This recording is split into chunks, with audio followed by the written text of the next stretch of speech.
So we're going to go ahead and begin our budget workshop number 2, which feels like number 3, but if you say it's number 2, okay.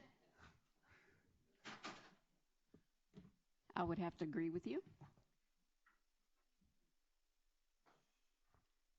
All right, good evening, President Clem, Dr. O'Brien, board members. We are pleased to present the second board workshop that starts early. The next one will be presented as a superintendent report, so we will not have the 5 o'clock start time.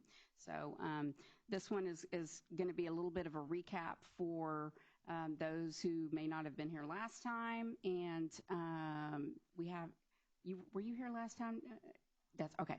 And so I just wanted to make sure I didn't repeat for the same folks, but definitely want to recap some of that and refresh some of that. And our other members are on the way, but I want you to have plenty of time. Right, right. And so some of them saw some of these slides, and it's just a recap of that because it's important for them to be able to internalize what we talked about last time in making their decisions on how to move forward. So with that, we'll go ahead and get started. Like I said, we're going to recap the workshop number 1, and then we're going to go over our objectives and assumptions, some of the budgetary pressures that could come into play as we go through the budget process, the medical premium changes, compensation scenarios, and preliminary budget summaries, and then next steps and calendar. So.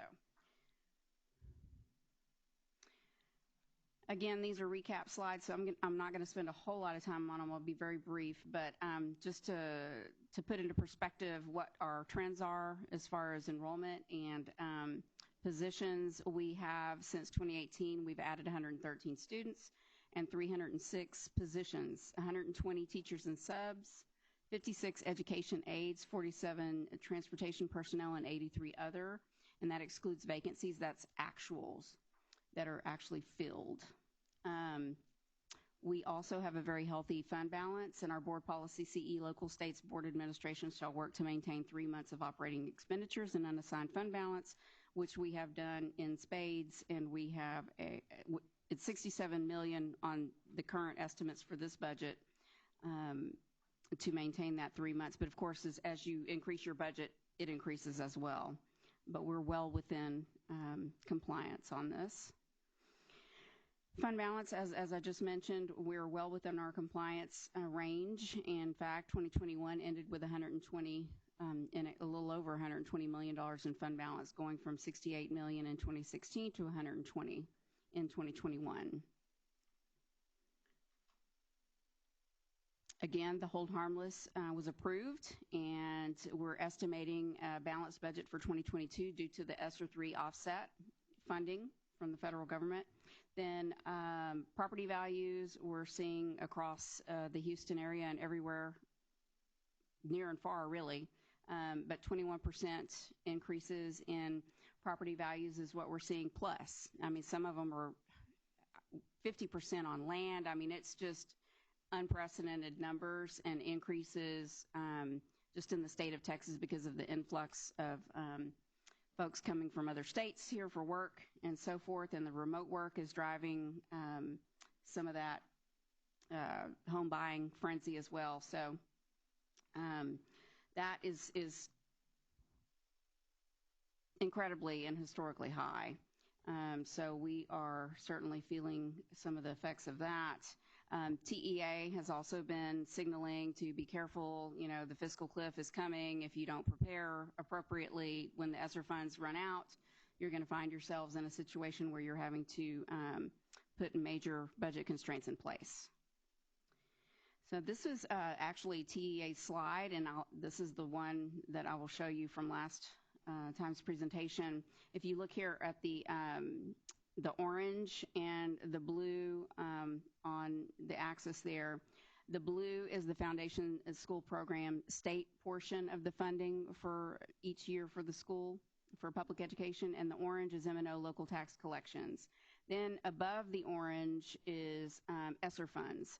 So if you see that the gold there in 1920, that was ESSER 1, and then the blue, dark blue, was 2021, and that was ESSER 2. And then the green is ESSER 21, 22, and 23.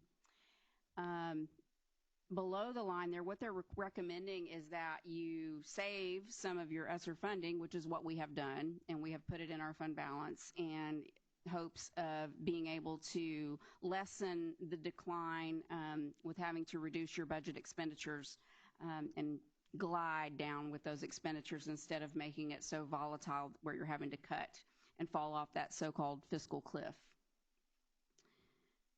Does anyone have any questions so far? I know that was a lot in just a couple of minutes, but I just wanted to briefly go over those.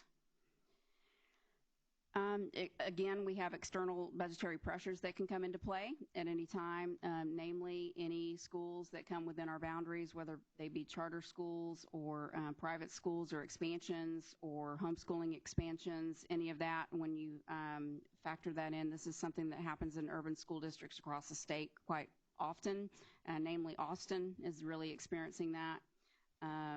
They lose enrollment every year. We're not in that category, thankfully, but there are some possibilities that could come within our district boundaries. And just to give you an example of how that could affect us, a 500 capacity charter school that came into our boundaries, we would have to conceivably imagine that we would lose that many that we would have gained. And for basic allotment alone, that would be about a $3 million hit to revenue. So that's unweighted. That's just basic allotment. So if they were in a special pop category, it would increase the weighting for that student.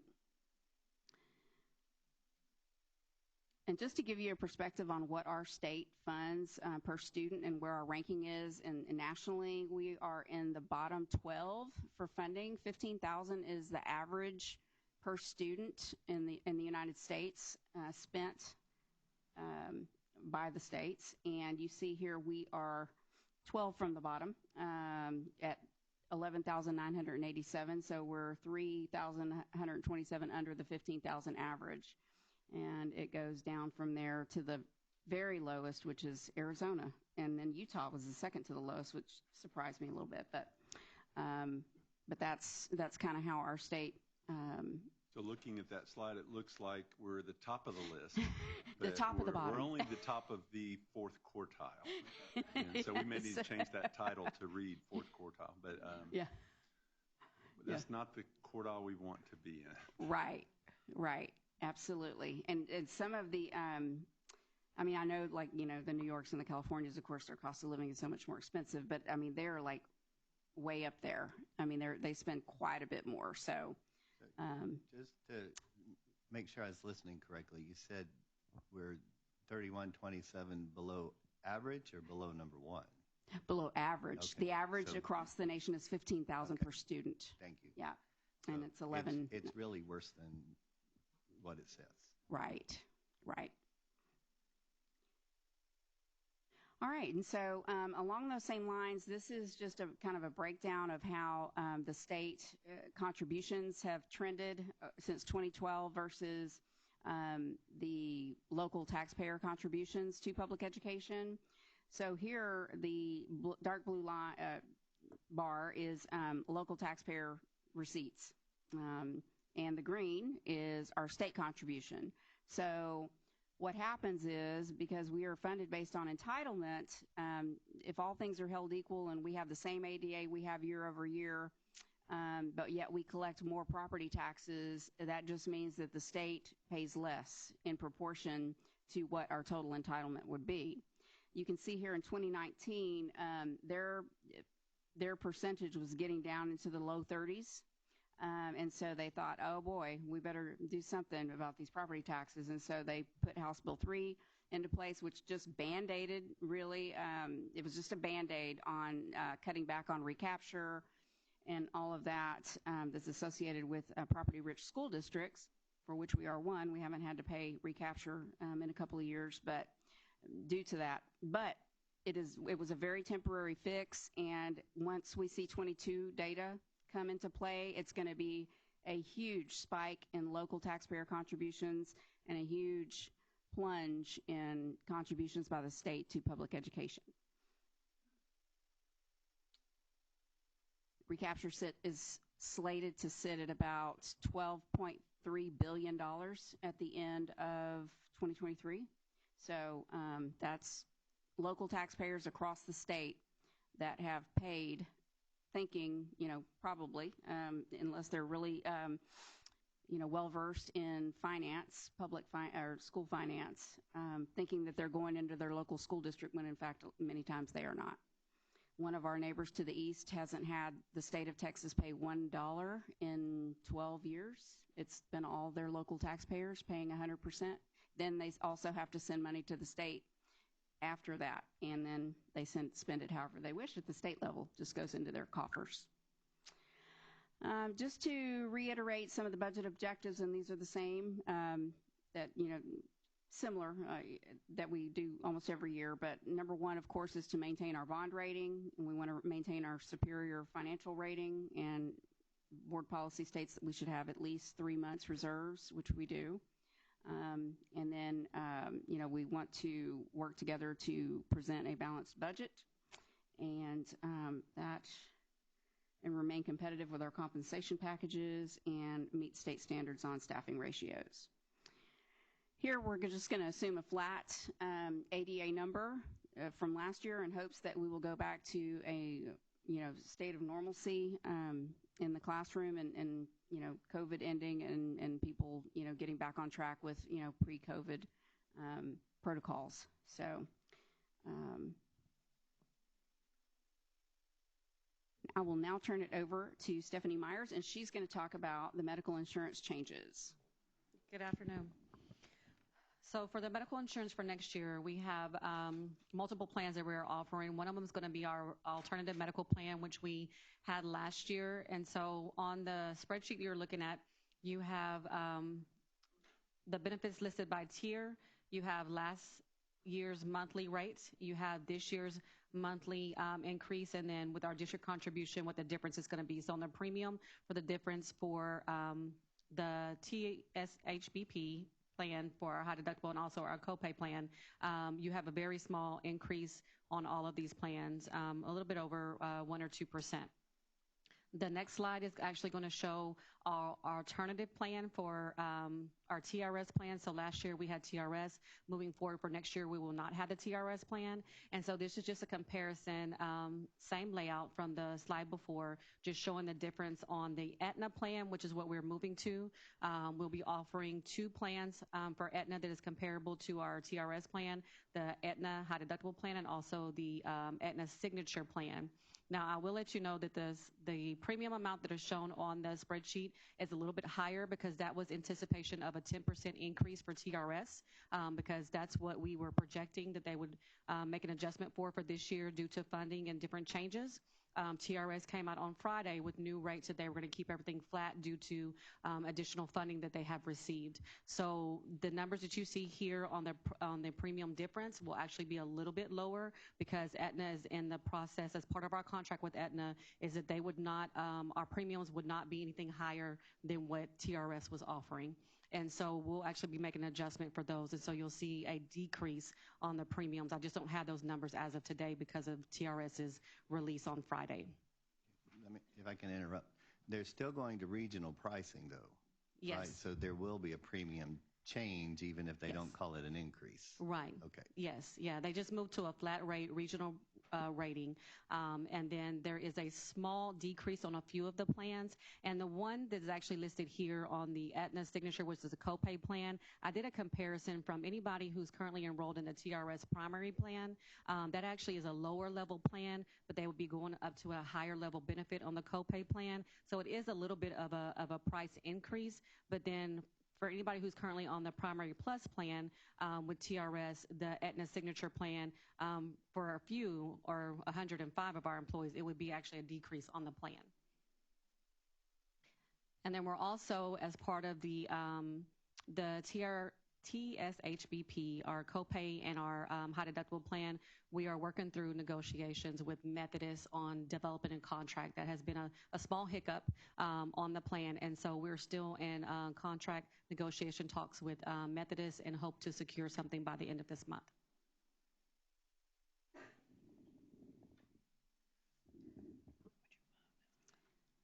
Any other questions so far? Okay, we'll move into teacher salaries, and I'll turn it over to Dr. Wyatt. And again, this is the same thing we went over last time, so I won't belabor it as much as I did last time. Just going to try to give a general overview. These are the districts around us that we compare ourselves to and where we fall in comparison to them.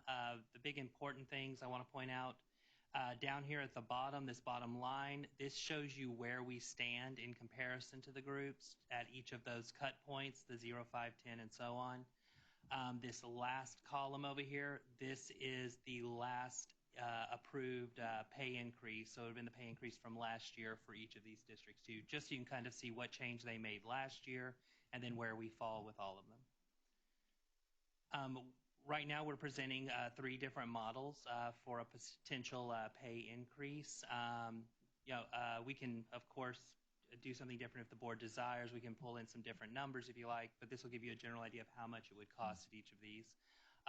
One model is a 1% pay increase, which would be about $750 per teacher. Model 2 would be 1.5%, which would be $1,100 per teacher, and then Model 3 would be 2%, which would be $1,500 per teacher. 1% pay increase, total cost would be about $3.6 million additional. 1.5% would be about $4.5 million, and a 2% would be about $5.3 million. Are there any questions over any of the compensation plans we've talked about?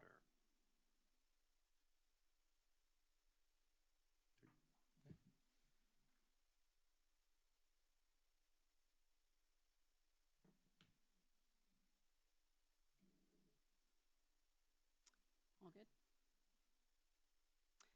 Okay, so if you recall, when we adopted the budget last year, we did adopt a $12.7 million deficit with the understanding that we were assuming we were going to receive the ESSER funds, which now we have actually started to receive them. And we are fortunately able to offset the budget that we did adopt, just as we had planned, with those ESSER dollars. We did receive the hold harmless, so that helped us out as well. However, there was an unfunded mandate in House Bill 4545, which turned out to be very pricey in its carrying out, and it is codified, so that is permanent legislation. So every year that these students fall into this category of tutoring and so forth, and ratios for tutoring is going to have to be dealt with and paid for, and so that was an unexpected cost. But if all goes as planned, we still got a couple of very busy months, including summer school, and we do, in a best case scenario, think that we will be able to balance our budget for this year ended 6/30. So that's great. So just to give you some information on some of the surrounding districts and what they have done in terms of compensation and their announcements.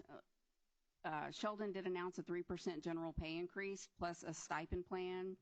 Pearland had a 2% general pay increase, and they have adopted deficits in 2021 and 2022. Tomball announced a 4% general pay increase. Humble a 3%, with this moving their starting pay for teachers to $60,500. Spring is entertaining a 2% general pay increase, which will cause them a $28 million deficit. They're also losing kids, losing enrollment, so they're kind of in one of those, downward trends, which is very difficult to come back from. Some other incentives are getting very creative in attracting and retaining personnel, like Klein was offering a $500 early signing retention incentive for those who commit to the 2023 school year by 4/20, and it was paid immediately via board resolution. So that was a compensation action that was taken for this year to retain employees due to the shortages. Channelview was putting a $3,000 hiring incentive for teachers who sign on for 3 years. Also, I believe it's Montgomery. I think it's Montgomery that's given a $2,000 teacher raise, bringing their starting teacher pay to $56,200, 3% general pay increase for staff, and then $1,000 for employees returning in the 2023 school year, and then $500 for hard-to-fill positions such as bus drivers and so forth. So they're getting very creative and very competitive with retention and attraction. So I just wanted to give you these. If you have any more, I'm not sure if you've heard any more. I know New Caney ISD was doing a $1,000 increase, $1,000 one-time stipend for all current employees, plus a one-time stipend amount to be determined later for all returning employees also. They were giving themselves that leeway to determine it once they see money available next year. Right. Thank you. So also, as we start to refine and get down to the final proposals and approvals, just something that the board, just to disclose information, for you to make your best decision. Some of the pros, obviously, the number one concern is addressing learning loss for students and making sure that they're where they need to be, and that requires highly qualified instruction. And we want to make sure we maintain the best and the brightest, and certainly fill the positions that we do have so they have a teacher of record in class presenting that instruction. We will be able to balance the 22-23 budget with ESSER 3 funds. ESSER 3 funds are, however, temporary. So when you are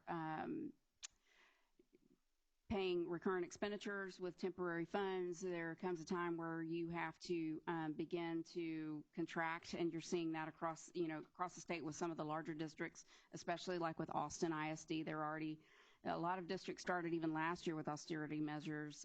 Some of the districts didn't receive ESSER funds, so they didn't have the luxury of kind of bridging the gap and gliding with their deficits as they planned. Also, the recruiting and retaining teachers and positions in shortage areas, and we want to remain competitive with surrounding districts. And you can see this. I've never seen competition like what we're having right now with teachers and attracting and retaining. I mean, people want to hang on to every teacher that they have. Very valuable, obviously. Then, of course, the only drawback is that when you adopt a deficit budget, that means that the process will require strategic comprehensive position reduction through attrition, which will need to begin immediately. So we are doing it methodically, and the very last position to be reduced would be a teacher position. So because those are pretty much exempt, because those are, other than the above statutory requirements for classroom ratios. So teachers are based on enrollment, and so those aren't really up for reduction unless they're excess.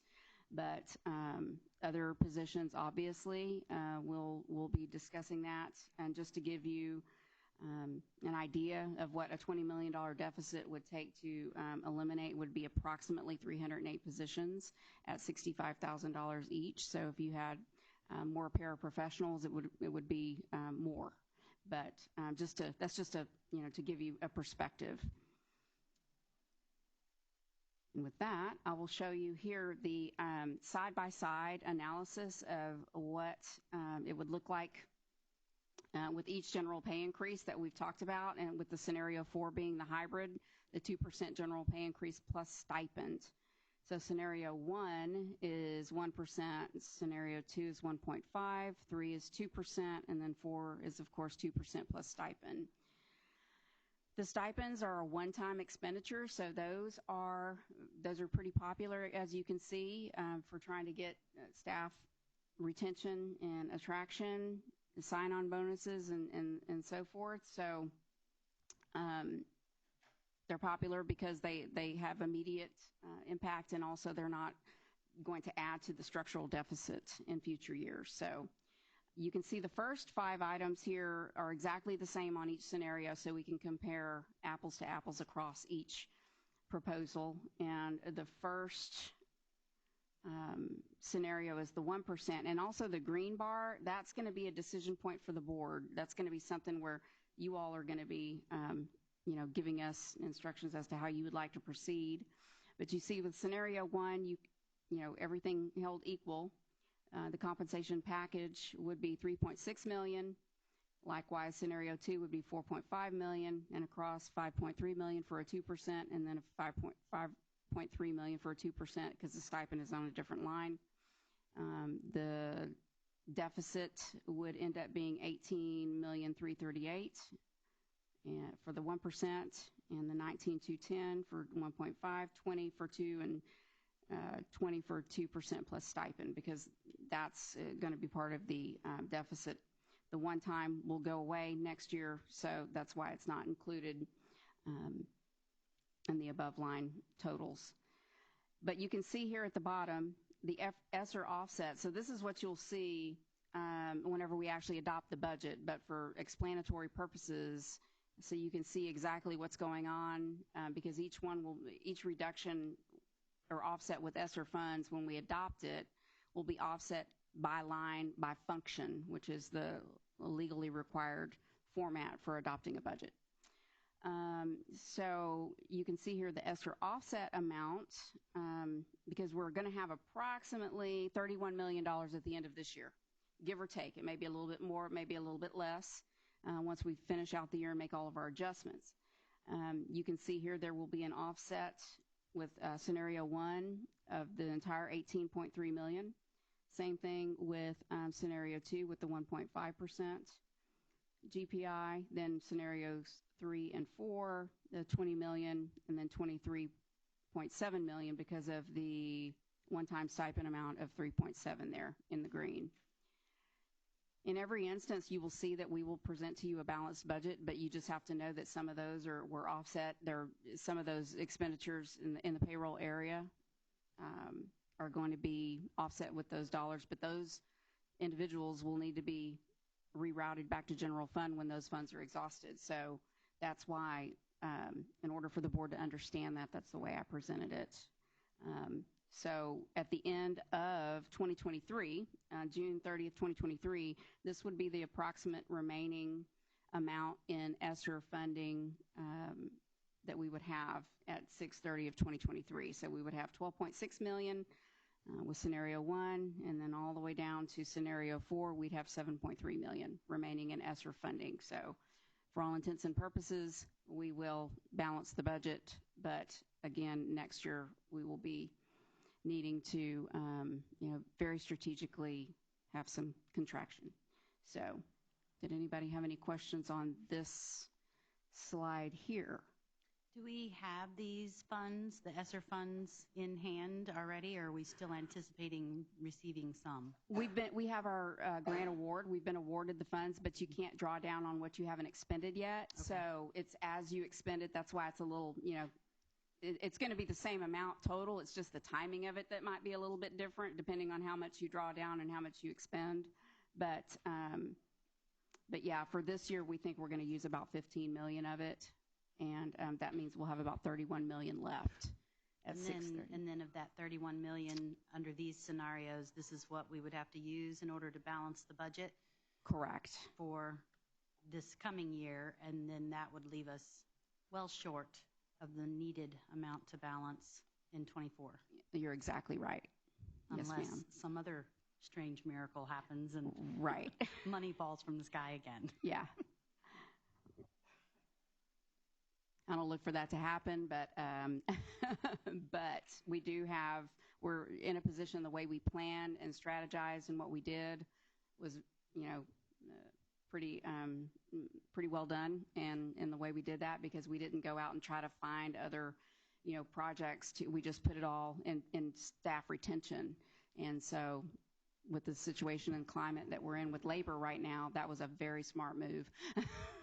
Well, yeah. So I agree. yeah. It was, but you also mentioned that looking forward to 2024, we're going to have to look at attrition. Yes. Starting immediately. Right. I understand. And of course, classroom teachers, that number stays. That number's based on how many students we have, no matter what, that's what we have to do. Right. With the other positions, when we're talking about looking at attrition, are we giving out incentives for all of them to stay if we're looking for some to? We're going to look at some scenarios in the next slide on stipends, because we didn't really get into the details of that piece last time. We got a few recommendations, as to what to bring back, because we needed to know what medical rates were going to be as well, and now we know. And so these are on this next slide. If does anyone have any more questions on this one? And then we can get into some of the scenarios on the stipend portion. And these were just put out there as kind of modeling or kind of one-upping, frankly, a couple of districts to try to make ours more attractive. But yes, ma'am. Real quick, you also mentioned when we were talking about attrition of positions in order to come back around balanced in 24, and you said 65,000, and you also mentioned paraprofessionals in that same sentence. Well, we just use 65,000 as a rule of thumb. As a rough number, because that's not what our paraprofessionals are making? Exactly. Okay. So it would be like, it would be like 2 of those, but then if it was something higher than a 65,000, it would be less. So, true. I understand. Yeah. But you mentioned those 2 in the same sentence, and I was like, wait a second.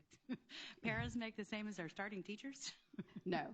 I didn't think so. Yeah, because it would be like double. Yeah. Yeah, so, okay. But it'll be some combination of, Of positions, I understand. Right. So on the stipend scenarios, you can see here, scenario 1, and again, we have seen inflation that has exceeded 8%. And this, it may seem a little bit, not strategic and, giving all employees $1,000, and this is just an example. But if we took all of our employees and gave them $1,000 at Christmas break or whatever, it would be about $3.7 million in that scenario 1. And you can see the breakdown of how many staff members are in each category. We have about 1,735 teachers, clerical 734, manual trades 816, and administrative professionals administrative and professionals 383.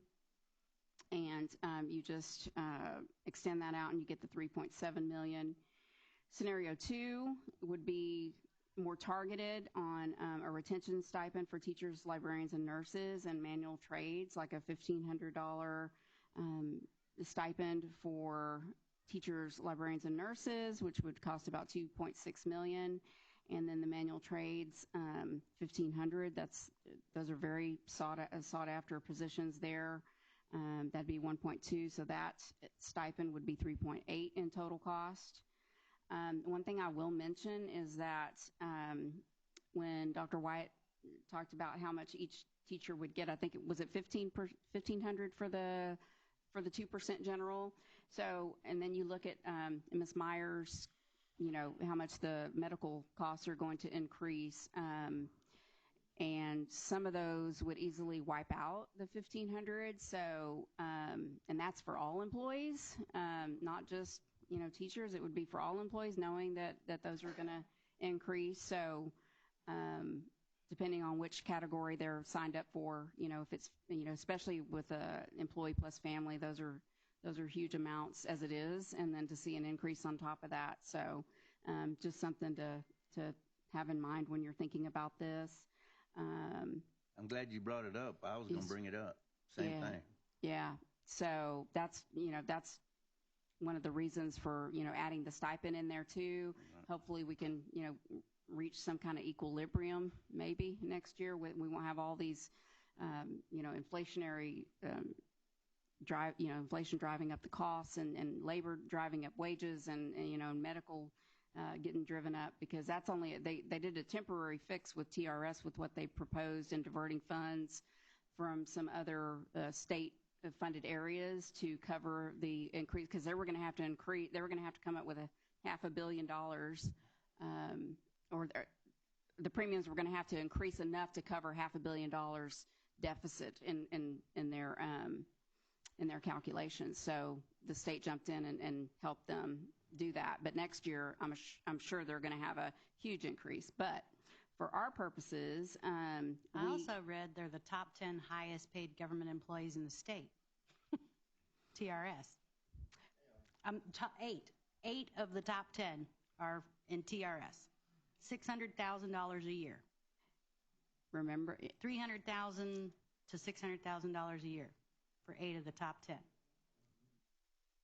I didn't hear that part, but I did hear about the part where they were paying $500,000 a month for a lease, and they ended up having to cancel that because of that.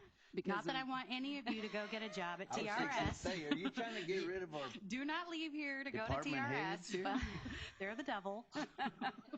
So that was, yeah. So they had raised the TRS care rate so much that year, and then they were going to sign a $500,000 a month lease. So that kind of ended that negotiation. For probably one of them's house, a house that one of them lives in. So, yay. Yeah. But these are just some scenarios, and then scenario 3 is the $3,000 incentive for teachers who sign a 3-year contract, and I just put a 50%, number in there without knowing, what the response would be, and a $1,500 manual trade paid in, fall, Christmas, and Memorial Day, perhaps, and that's a lot for those individuals in that category. That's a lot for them too. That helps them out quite a bit. It's substantial for them, certainly. And then scenario 4 would be a $600 stipend for current teachers, librarians, and nurses in manual trades who commit to returning in 2023. And this was just, I don't think 5-6 would be doable. HR would probably not be happy. But we did just, put it out there. We would have to make a quick decision, though, if we're going to decide on something like this, because a lot would have to happen behind the scenes to carry it out. You all would have to have a board resolution because it's current year compensation change in mid-year, and that requires board resolution.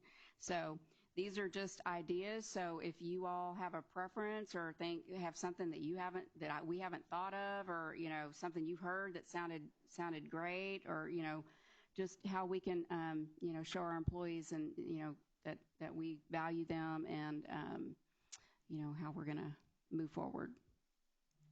Excuse me. Got a quick question. Oh, yes, sir. I see all the blanks on administrative professionals and clerical. Is that just taking it over and saying they're going to get the same thing, or that means that they're getting nothing for as stipends? In those scenarios, there's nothing there, but that, like, it could also be a hybrid of scenario 1 and another scenario, or, I get not wanting to leave out a class because everyone's experienced the inflation and everything. So it's really up to you all how you would like to do it. These were just some ideas for the most critical shortage areas, and the ones that we're having such a tough time filling, was targeting those. It was being more, strategic for those areas. But I certainly understand the other. What? Just off the top of your head, I know you're a mathematician, but like the clerical and the administrative professionals, if we gave them the same amount as in which their staff areas, lower numbers, just off the top of your head, what would be the cost amount? Excuse me, where am I lost? What would be the cost each scenario? Kind of. He's smart. He pulled out his calculator. We could add, some to some of those categories, and then take some away. Like in scenario 1, you could have more for teachers, and then you could have some for your clerical as well. Maybe 500, and then you can change it around any way you wish. I'm just looking at it from scenario 2, 3, and 4. We have scenario 1, the cost, but say for scenario 2, since the amount is saying 1,000, what is the cost of each of the ones that are blank? You see what I'm talking about? Yes, sir. If you, what I would suggest if you wanted to add some of those other categories in is maybe in order for it not to get too high in total cost, even though it's a one-time, and one-time items don't give me as much chest pain, but but so those you could conceivably say 500 for the non-shortage areas, and then it would cut that 383,000 in half, and you'd move that over, and you maybe would do the clerical professional same thing. So instead of 734, it would be like 350, 360, something like that. So you can make, what I'm trying to do is make it around 3.8 million. Okay. So like if you look at scenario 4, you could see where that could, you could certainly add some more categories in there if you wanted to. But it's, however the board would like for us to present that next time, we can refine that a little bit more. So in the scenario 1, the stipend is $1,000. So if we decided we wanted to go with scenario 2 and give $1,000 to each category, would that change the total number? I think I see what you're saying, sir. If we left the 1,500 and the 1,500 in scenario 2 and then moved the 1,000 over for the other. Well, just say we gave everybody in scenario 2 1,000, still the 1,500 and 1,500, or it'd whatever, be the same. or get a in between number 1,200. It'd be the same as 1. It would cost the same as 1. Yeah. Yes, sir. Okay. Now, if you wanted to leave the 1,500 for the shortage areas and then add maybe 1,000 for the others, it would be 4.8 million. Okay. So everybody gets something, and then the shortage areas, teachers, nurses, librarians, and then the manual trades would get the 1,500. Yeah, I'm just curious because I know if I was a cleric, and I'd be kind of not pissed, yeah, but definitely. I would be mad because I didn't get anything, and I know I'm running the show, and they not running the show. I'd be afraid we don't have a solution to some of that attrition problem. If we didn't pay half of the folks on this list. Yeah. But if we did 1,500 and 1,500 for the TLN and the manual trades, and then we came back and did 1,000 for the clerical, paraprofessionals, and administrative professionals, that would, if I'm doing the math correctly, that would probably raise it by like maybe another 1.1 million. Exactly. Right. So that might be a workable solution. I think, yeah, it's a one-time expenditure, so it doesn't keep me up at night. So, but according to the tile you put up earlier, though, this is the stipend in addition to the percent raise that we're considering. Yes. Also, which the raise is perpetual, right? As opposed to the stipend being a one-time. So. Exactly. It's still so far behind. Yeah. True, yeah. True. And which brings me to a question. I know we looked at them all separately, but side by side, what are we talking about that we need in order to meet that rate increase for like health insurance? I mean, I hate for any raise that they get to be completely wiped out by that. So if we raise enough to cover that and then entertain the stipend on top of that, it seems like we might kind of be in a safe zone for now until we see what happens in 24. Right. Without wiping out all of our ESSER funds. There's also the possibility that we could, and Stephanie would know more about this than I will, but we could look at increasing the district contribution to insurance. So that way it could be a lesser amount spent, but it would directly hit those who are using the insurance who are seeing that rate increase. Yeah, if we increase the district's contribution level, that's also, a good The idea only bad part about that is it might not be equitable because everyone doesn't participate in our insurance. So you would be giving some class of... And about 2/3 are in and about a third are not. Yeah, so that's the only reason in past districts that we haven't gone that route. We've done that in the recent past. We have done that in the recent past. And honestly, because I know that's a huge concern for a lot of our teachers and staff is, taking money home after they've paid for Yeah. their health insurance and things like that. And if that is their primary source of health insurance, then there's Yeah. nothing else they can really do but Right. pay it. So if we can make that less painful and then offer them some kind of incentive stipend on top of that separately.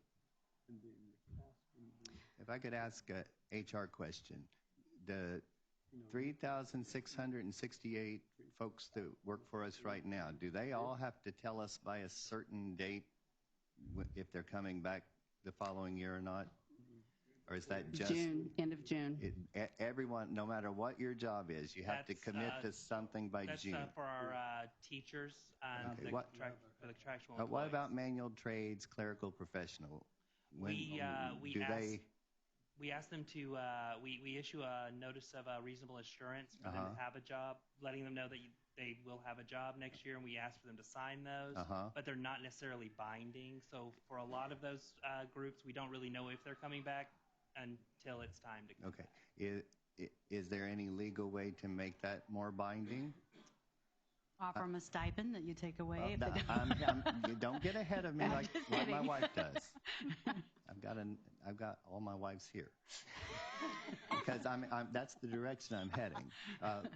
Proposed scenario 5B, that we go with the dollar figures in scenario 1, or maybe what's been mentioned by my colleagues and adding to scenario 2, but instead of those being Christmas bonuses, they become either retention bonuses upon signing your contract or returning to your job in August or whatever, and that 3668 number is not going to ever increase unless we build several more schools. It's actually going to slowly decrease by 300 and whatever you said earlier.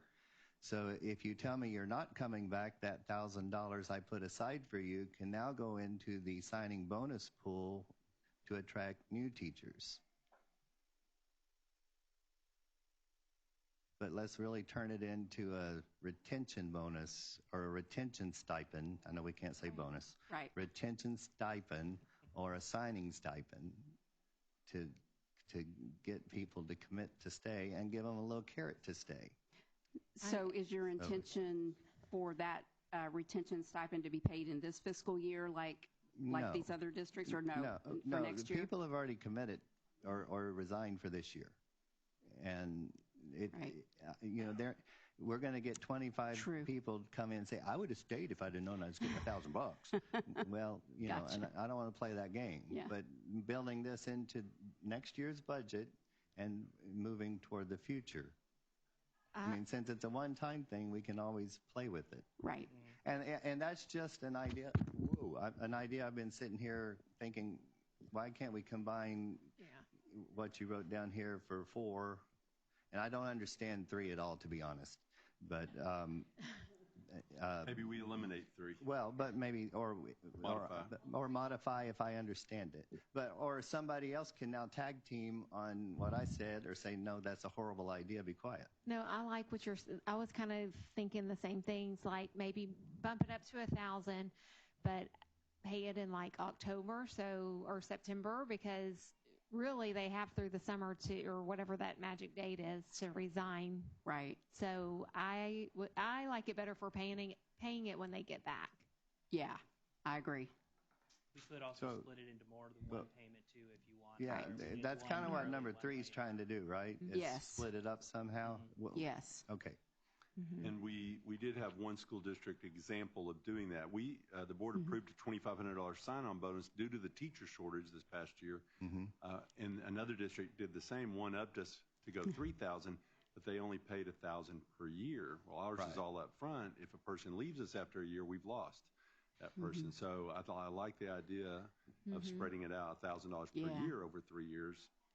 But still a retention sign-on. Yeah, I don't know if anybody else has had this experience, but I've had teachers ask me if they can resign and then reapply to get that sign-on bonus. Nope. Well, they're counting on me not reading the board report. Risk versus reward, I guess. Well, they're going to fail because you read it. Is that it? Is that the last slide? On scenario, scenario 4, since it's the lowest total, what Yes, sir. can we work, that's $600 or whatever. How can we work that scenario where we still giving everybody something for a stipend? Did I say that word right? We'll bring back different models next. Right. Yeah. Yes, sir. We'll bring some more back. Okay. We'll have something probably in every slot for every category, so no categories left out. Okay. And we'll work it that way. Mm-hmm. But I bet you could leak the rumor that there's going to be something along those lines for anybody who's thinking about leaving or not re-signing. Yes. That they're, hey, wait, because we're going to try to pay you to stay. Yeah. And since superintendent report is next time, that's under discussion item, we can still sit here and chit-chat about it, right? Absolutely. You still have time to fine-tune it. So that will be clear. Yes. Yes. So we'll bring some more back for you. Can I get one more? Oh, yes, sir. My last thought is we was talking about raise, 2%, whatever. How can we figure if I just give you a 3% raise or whatever, how would it encompass the insurance rate, cost of living, everything, how much we would have to give in order for them to have enough money for us bringing home without having to give a stipend or anything like that? How can we, if they're getting $1,000 amount, how can we work that in where it's into a raise and instead of a 2%, we giving them a 3 or 4%? A 3% would cost, as a recurring expenditure, about an additional $1.7 million, right, give or take. And then be about $2,250 take additional for teachers. $2,250 would be the teacher increase versus $1,500 for 2%. So that's what the difference would be for them. And so how would that, well, you got to work on it, but how would that equate to not giving a stipend and just giving them the money where it's straight across the board? The difference is recurring expense versus a one-year expense. So it's trying to prepare us for future fiscal responsibility is the distinct difference. Yes, sir. Okay. Yeah. It's just that it'll still be adding to the deficit next year, whereas the stipend would not. Yeah. Okay. Ms. Clark, I'd like to, I know you were wrapping up here before we move into our board meeting. Could you go to slide 5 of 25? And I think the board is generally aware, as the general public is that school is paid for by property taxes. What I'd like for you to do is just give a 2 to 3 minute recap of slide 5, which... this one? No, that's 9. Go back up. Oh, sorry. That's it. This one? Nope. This one? That one. Okay. Bullet number 2, we kind of glazed over it because this is the second time you've presented this, but what I wanted you to talk about is the misconception. Everyone knows it's paid for, schools are paid for by property taxes. The misconception, I think, that would be helpful to the general public specifically is the distinction between the bill does not go up unless we raise our tax rate. I'd like for you to just talk about bullet number 2, just to give the reciprocal relationship between local taxes versus state funding. And I think that would be beneficial to wrap up the meeting. I'll be happy to do that. And it is given in a visual on slide 9. But I think bullet number 2 addresses it directly for our scenario. Right. So schools across the state, according to our foundation school program revenue template that you've heard about, they are funded based on ADA. So your funding is a function of your ADA number, period, end of story, regardless of how much your taxpayers pay, how much property taxes or values go up, and all of that. It all depends on your ADA number. And that's how much you're going to get, no more, no less. Well, when you have a climate of skyrocketing property values, such as this year, there's going to be a whole lot more local revenue coming in to GCCISD. but we're still going to get the same amount. It just means the state's pro rata share decreases. Let's just say our ADA times our our weighted allotment and our entitlement, let's just say for round numbers it's $1 million. That's what we're going to get. It doesn't matter how much property tax bills are and how much we get. So let's say this year, instead of Baytown taxpayers paying like, I don't know, $500,000 like they thought originally, well, now property taxes have gone up so much, they're now paying $1 million. That means they're paying 100% of Goose Creek ISD educational expenditures. What happens to the state portion of what they budgeted in the biennium when the Legislative Budget Board adopts and says, okay, state of Texas is going to pay, you know, $20 billion on education. Well, now that frees up the state to go and do whatever they wish with that money they supplanted with local taxpayer dollars. So, and that was the summary statement I wanted to really hash home. Yeah. Other questions from the board? Thank you all very much. Appreciate you. Thank you. Thank you. We'll just due to the large number of recognitions, let's just take a 5-minute break and reconvene at 6:05, and I'll call the meeting to order then. Thank you, guys.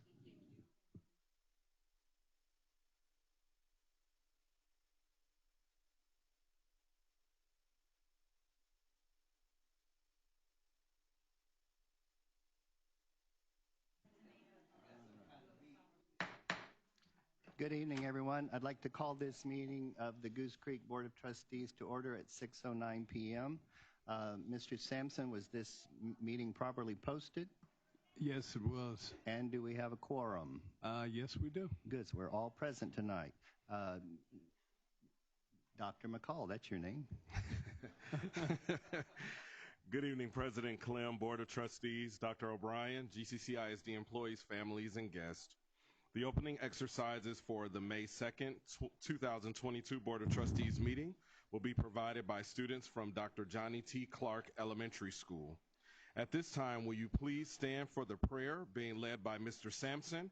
After the prayer, please remain standing for the pledges of allegiance to the United States and Texas flag recited by Ava Arnett and Jackson Gunn. Mr. Sampson.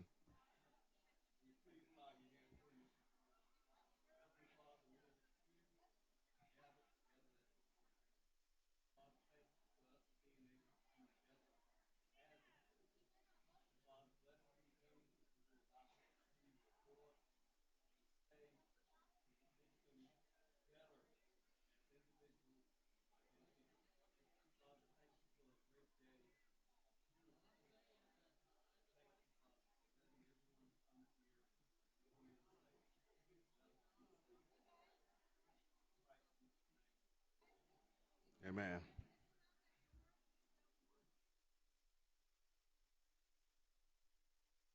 I pledge allegiance to the flag of the United States of America and to the republic for which it stands, one nation, under God, indivisible, with liberty and justice for all. Honor the Texas flag. I pledge allegiance to thee, Texas, one state, under God, one and indivisible. You may be seated. The 5th grade choir students will be singing the song entitled Million Dreams. The students are Ava Arnett, Deja Cabello, Brianna McGregor, Zuri Samuel, Rain Dubasset, Trinity Sherman, Tanner Henderson, Andrew Pride, Isabella Guzman, Kaylee Morman, Jackson Gunn, Kara Kaiser, Kaya Santillan, Mackenzie Allen Rangel, Tyler Ewing, Eliana Bracero, and Cesar Ordonez. Students are under the direction of music teacher Mr. Kevin Lewis, assistant principal Ms. Lacey Gordon, and proud principal Mrs. Kimberly Scheidt. They are 4th graders, even more impressive.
Are parents of these students with us tonight? Please stand and be recognized along with your students. Thank you for letting us hear their wonderful music tonight.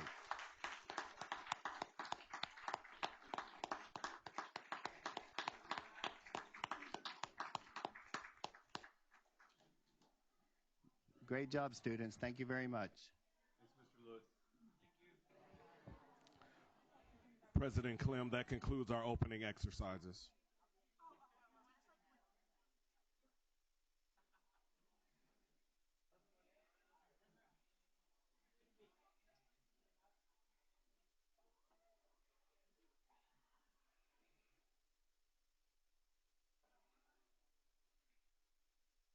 President Clem, that concludes our opening exercises. I'm also available to support for recognitions and acknowledgments. For Partners in Education Board recognition, please come up, Ms. Kendall David.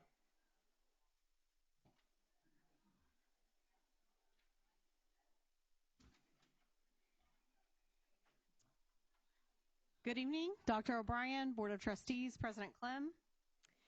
Today we are excited to honor our partners in education, a few of our distinguished partners who won awards at the PIE Luncheon.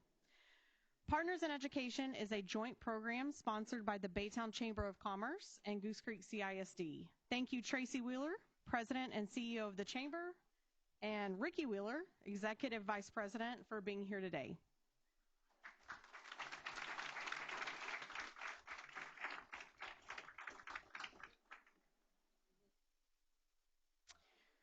We work closely with over 30 business partners throughout the school year to provide unique experiences and mentorship, plus contribute to the success of our students and staff. All of our partnerships are worthy of recognition. You have with you a copy of the annual report, which highlights each campus, and today we will honor 3 partners. Dr. Bollinger also has additional copies of the annual report if you in the audience would like a copy. The first runner-up for Partner of the Year is a partnership that has received Partner of the Year in 2011, 2014, 2017, and 2019. The partner supports STEM efforts on the campus by introducing girls to engineering, recruiting freshman students into the instrumentation tech pathway, providing engineers to speak to students, and serving on the STEM advisory board. I want to proudly introduce ExxonMobil and Robert E. Lee High School as the first runner-up for Partner of the Year.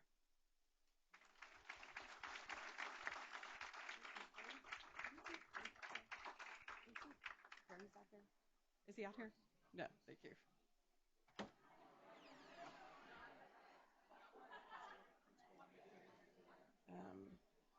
She's here, and Kennedy. Mm-hmm. I think Mr. Gray got lost in the crowd out here, so we'll wait just a second for him. Yes.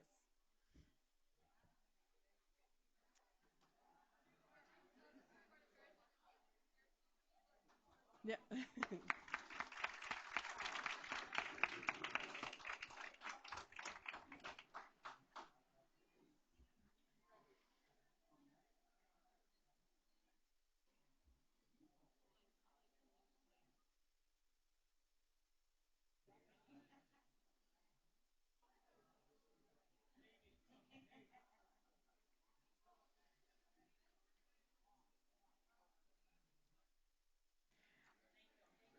Our second Partner of the Year runner-up finds ways for students to succeed and gets all of their employees involved. The partnership has created a wonderful playground for students to relax and refresh their minds during recess. They provide incentives for attendance, holiday meals, gifts for entire families, and work to create a bully-free environment. Community Resource Credit Union and Lamar Elementary for Partner of the Year runner-up 2022.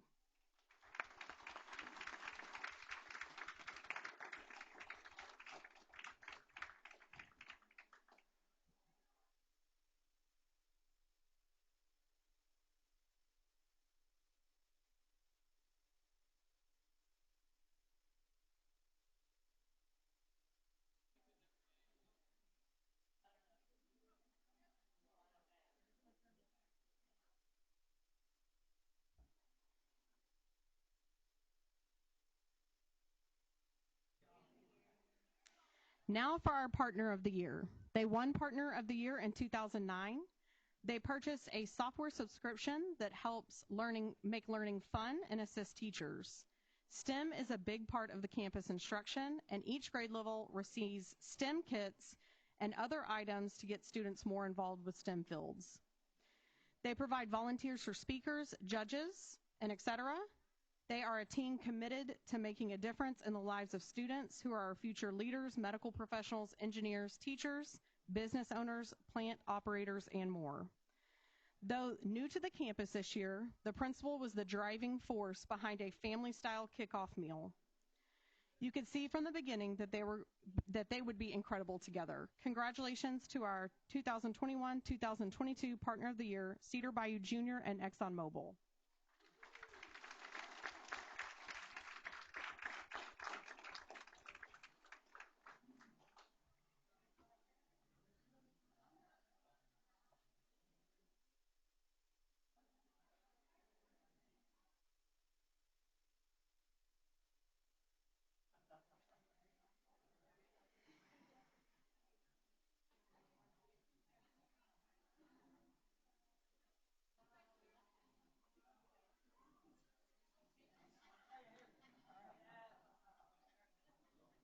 Don't leave just yet. Our next honor is a surprise. Ricky, stay up there, please. Our partnerships, no doubt, are something to be proud of. Behind these long-lasting relationships, which greatly benefit our students, is someone who acts as the glue that holds it all together. This person meticulously orchestrates each partnership based on need and match. She manages Partners in Education meetings, cards for troops, newsletters, and the annual report you have with you. She insists on awarding senior scholarships to amazing students. As a district, we would like to honor Ricky Wheeler for her incredible work and dedication to Partners in Education. Ricky, thank you for helping us grow giants.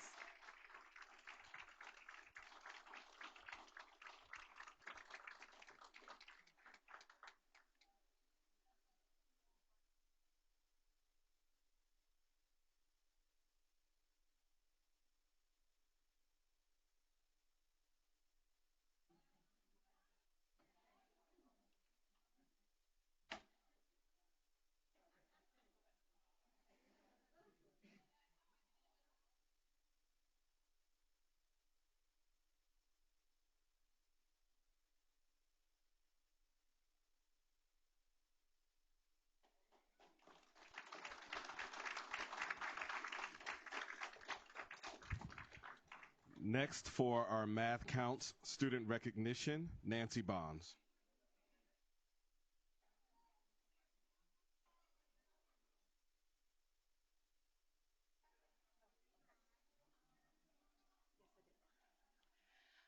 Okay, 50 students competed in the Math Counts chapter competition this year for junior high in Goose Creek.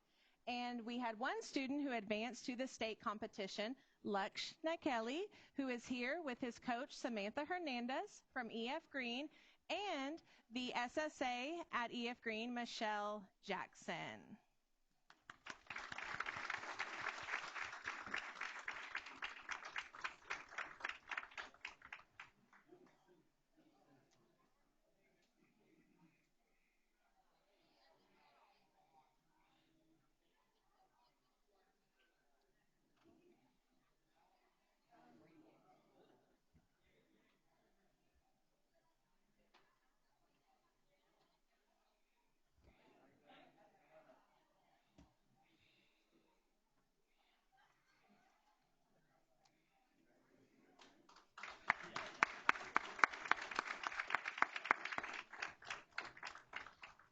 For our Scholastic Writing and ExxonMobil essay recognitions, Monica O'Brien.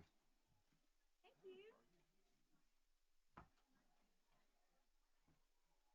It's kind of tall.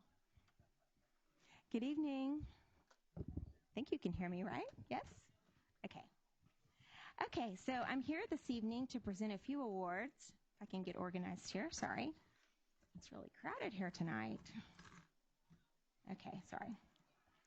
Okay, So this evening, the ELA department is honored to recognize the 2021-2022 Regional Scholastic Writing Award Contest winners. Some of our winners are not here this evening, but I still would like to officially recognize them and their teachers, and so that's what I'll be doing. Okay, from Impact Early College High School, we have Giovanni De Hoyas. He is a 12th grade student at Impact Early College High School.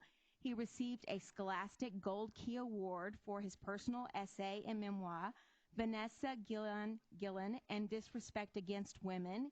He also received a Scholastic Silver Key Award for his humor essay, A Snake in Eden, and both of his works were submitted by Miss Emily Patrick, and he's not here tonight. We hate to lose him because he's been a great writer. Okay, the next Impact writer to receive a Scholastic Award is Anjali. I think I'm saying that right. Anjali. There we go. I got it. Okay. Anjali Badal, and she is a 10th grade student at Impact Early College High School, and she received the Scholastic Silver Key Award for her poem, Lovers to Nothing, which was submitted by Miss Emily Patrick, who could not make it this evening.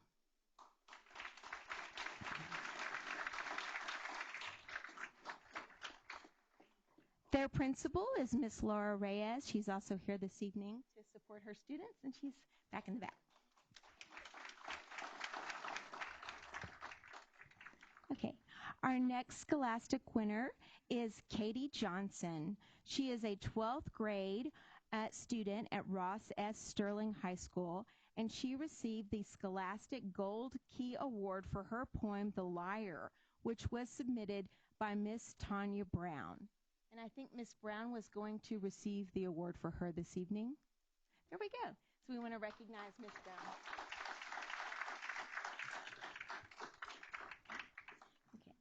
Okay. Another Ross S. Sterling student that received an award, Silver Key, is Molly Sickle for her selection, Easy as Pie, and it was also submitted by Miss Tanya Brown, and I also don't think Molly Sickle is with us this evening. Okay, and finally, our final Scholastic winner is Joshua Landaverdi. He is a 10th grade student at Ross S. Sterling High School, and he received the Scholastic Silver Key Award for his science fiction and fantasy selection, A Doctor's Wonder, and it was submitted by Miss Angela Buring. And Miss Buring is here this evening. Yes, we want to recognize the teachers. Okay, so those are our Scholastic winners this evening for 21-22 school year.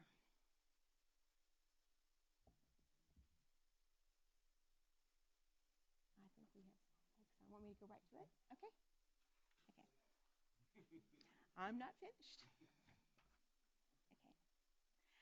Okay, so now we have the ExxonMobil Writing Contest winners.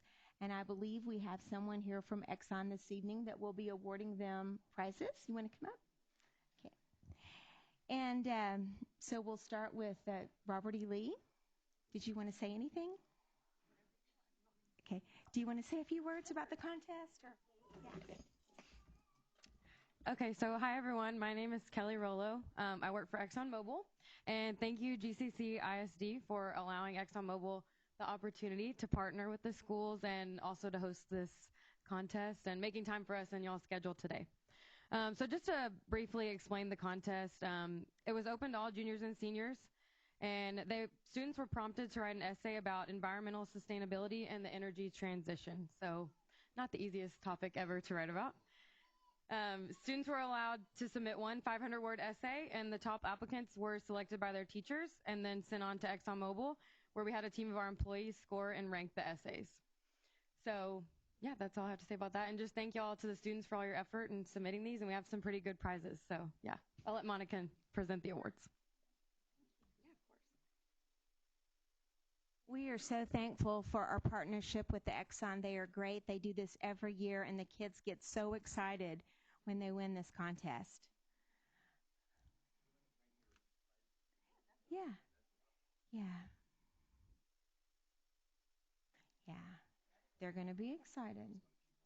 Yeah, I might keep one. Yeah. Yeah, okay. Okay. Okay, here we go. Okay, so we're going to do Robert E. Lee first. And first place would be Marissa James, and her teacher was Jacqueline Brookerson. And so, Marissa, if you're here, if you'll come on up. And Miss Brookerson. I don't think so.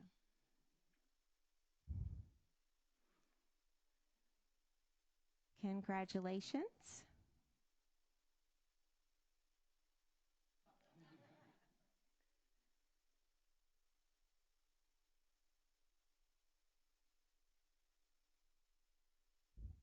Okay, our second place winner from Robert E. Lee is Luis Garcia, and his teacher is also Jacqueline Brookerson.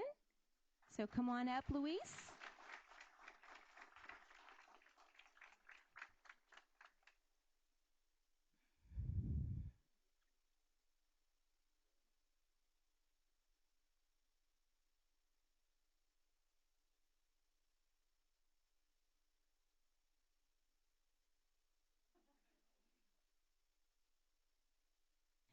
Okay, now we're going to call out the Ross Sterling High School winners. First place is Ann Nguyen, and their teacher is Angela Buring.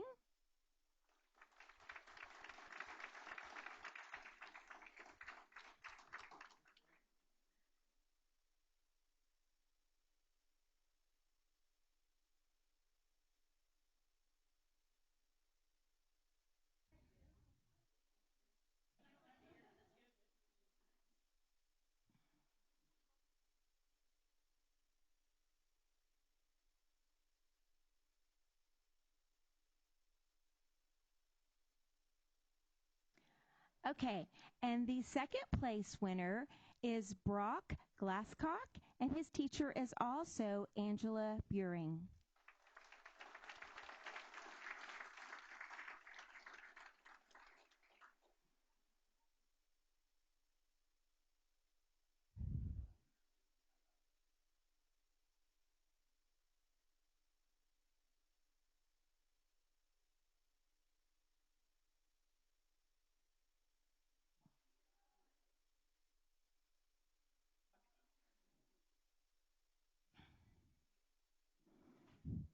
Okay, and our final school that is competing tonight in this competition would be Impact. And first place is Camilla Miranda.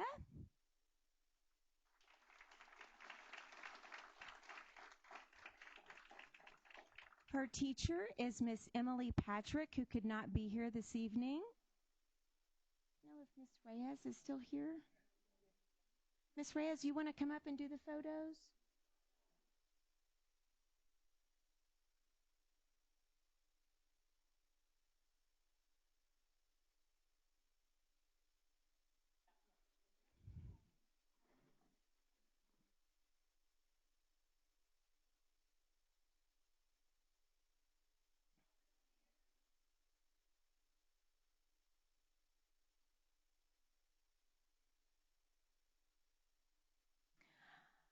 Okay, and our final winner this evening is second place at Impact, Lorena Garcia, and her teacher is also Miss Emily Patrick, and she could not be here this evening.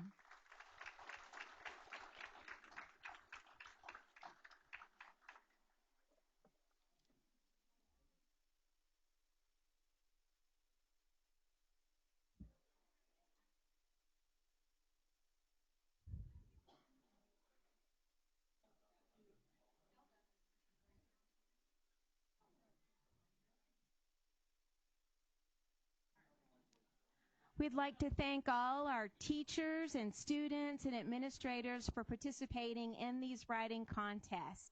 Thank you.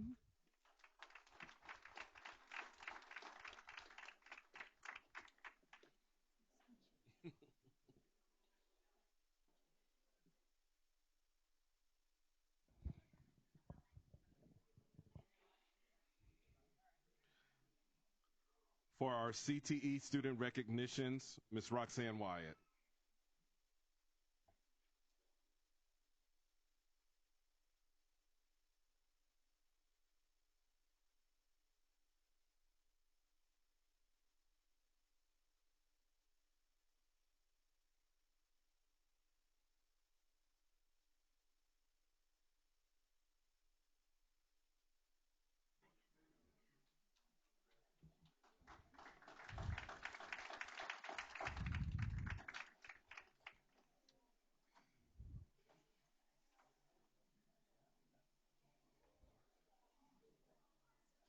Good evening, Board of Trustees, President Clem, Dr. O'Brien. We would like to recognize our students and teachers tonight for achieving superior honors in their respective CTE programs: Future Business Leaders of America, Family, Career, and Community Leaders of America, Future Farmers of America, Health Occupation Students of America, Skills USA, and Technology Student Association. We congratulate them on their accomplishments. Our first group up that we'll recognize is our Future Business Leaders of America. We have Simran Singh, 10th grader at GCM. She placed second with her Introduction to Business Procedures. Teacher is Holly Jones.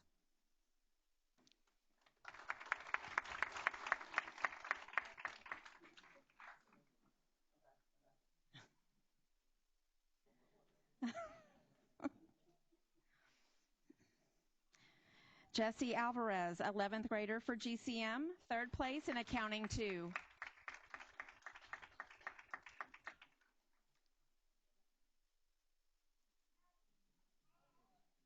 Avery Greenaway, 9th grader at GCM, state participant for Business Communications.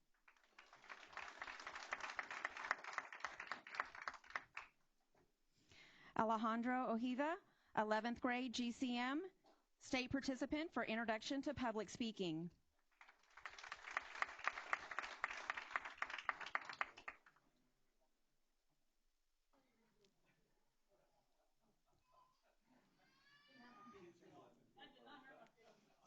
Our next group to be recognized is the Family, Career, and Community Leaders of America. Eni Alabi, 11th grader for Robert E. Lee, state participant for Nutrition and Wellness.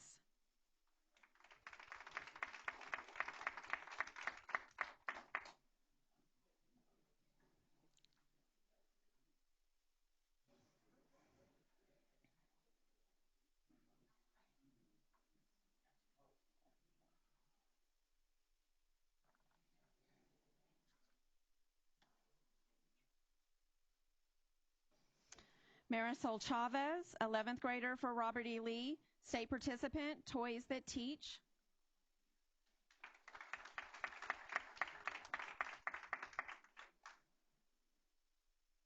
Mia Yadav, 11th grade student for Robert E. Lee, state participant for Teach and Train.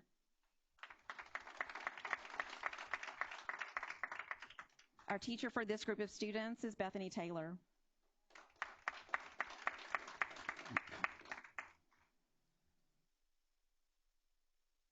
Ohana Moore, 10th grader at Stewart Career Tech, state participant for Career Investigation.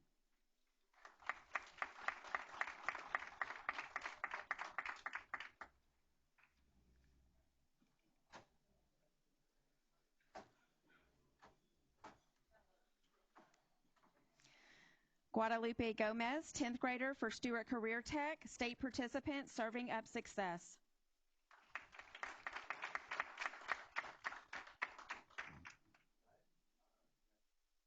Nathan Nicholas, 12th grader at Stewart Career Tech, state participant, Mystery Basket.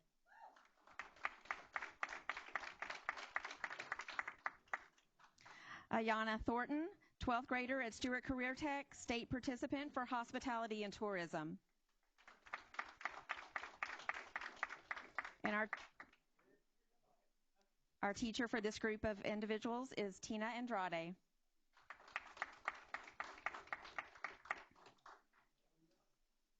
Next up, representing group is Future Farmers of America. Our team for first place livestock judging, trained by Austin Nauman. Hannah Griffiths, 9th grader at GCM, also placed first individual.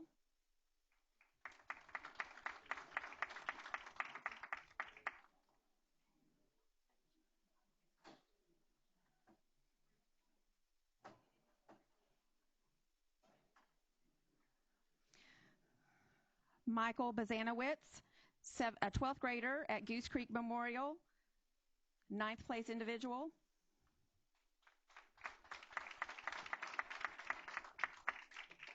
Callie Moeller, 11th grader at GCM.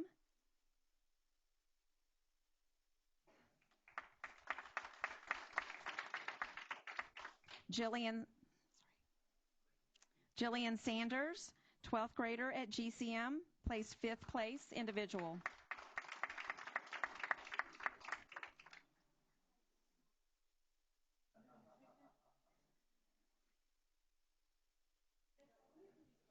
And our teacher for the state qualifying livestock judging team, Austin Nauman.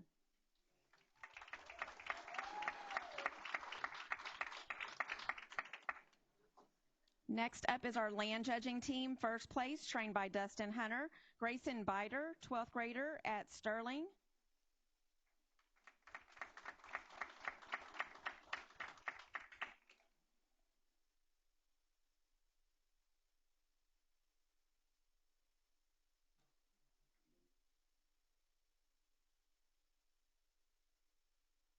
Helena Jones, 11th grader at Sterling, 8th place individual.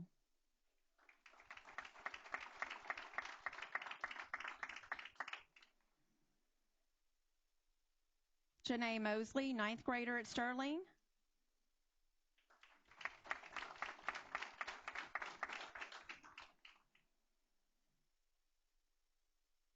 Caleb Roberts, 12th grader, Sterling, 3rd place individual.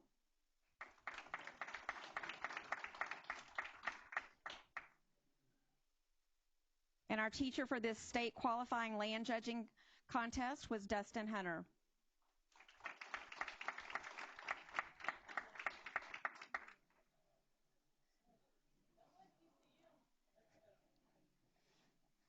Next group we're representing were livestock showers for the San Antonio Stock Show. We have Hannah Griffith, 9th grader at GCM. She made sale with her market steer, 4th place middleweight limousine.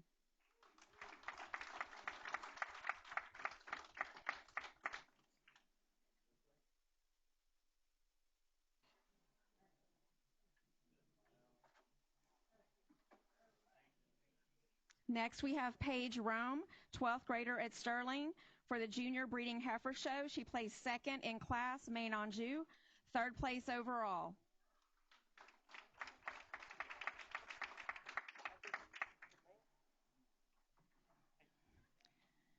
Next event is the Houston Livestock Show and Rodeo. Caden Johnson, who is an 8th grader at GCM, placed in the Equestrian Show. She had multiple placings.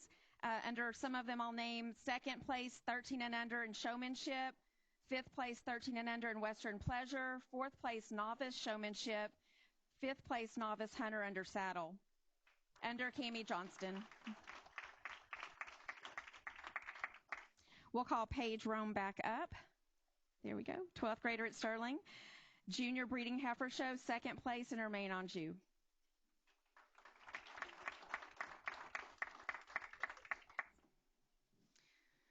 Coleman Smalley, 12th grader at Sterling, caught in the calf scramble at Houston.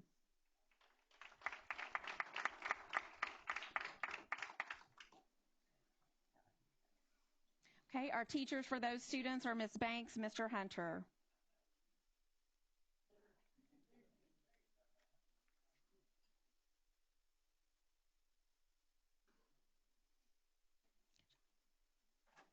Our next group is the Health Occupation Students of America. Alani Kramer, 11th grader at GCM, state participant for persuasive writing and speaking.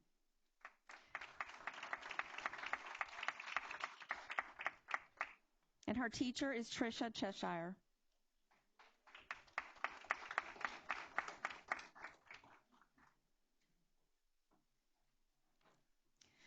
Grace Murray, 12th grader at Sterling, state participant for her research poster.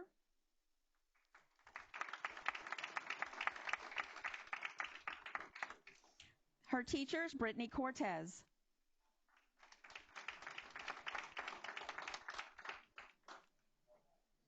Pass the bell.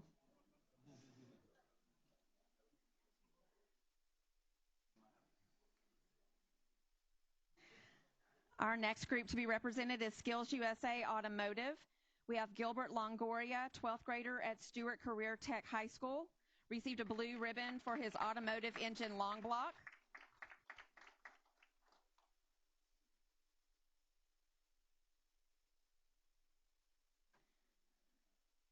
Cristobal Alceguera, 12th grader also at Stewart Career Tech, blue ribbon on the automotive engine long block.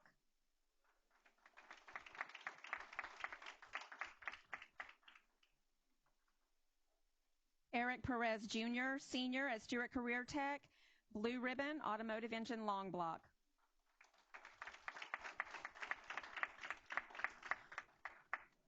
And the teachers for these young men, Jim Ornelas and Bryson Joe.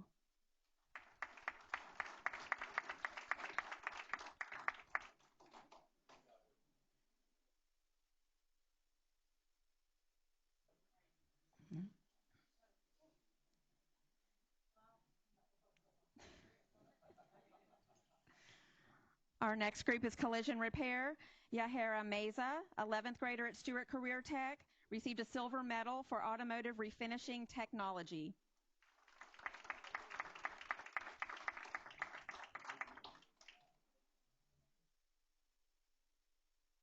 Gavin Hughes, okay, he's not with us tonight. Our teacher for this young lady is Tim McCarty.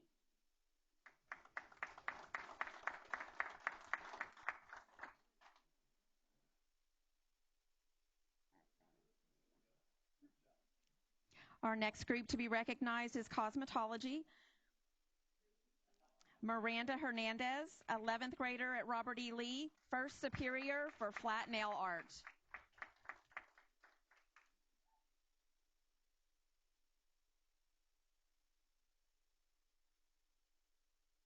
Angeline Herta, 11th grader at Robert E. Lee, first superior flat nail art.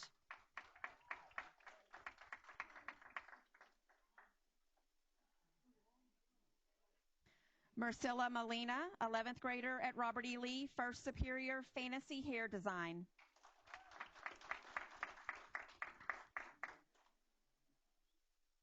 Ruby Sanchez, 11th grade, Robert E. Lee, first superior individual salon exhibit. And our teacher for these young ladies, Miss Lisa Hatman.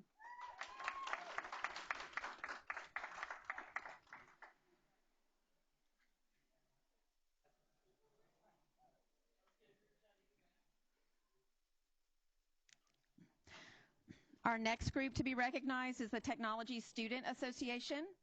Cadence Morse, 11th grader at Robert E. Lee, qualified with multiple photographs.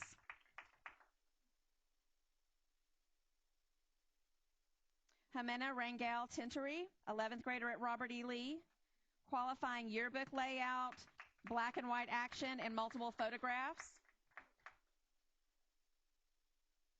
Jimena, oh, sorry, I just said that. Jerry Wyant, 11th grade, Robert E. Lee, yearbook layout, black and white landscape photo, color landscape photo. And our teacher for this group is Katie Dean.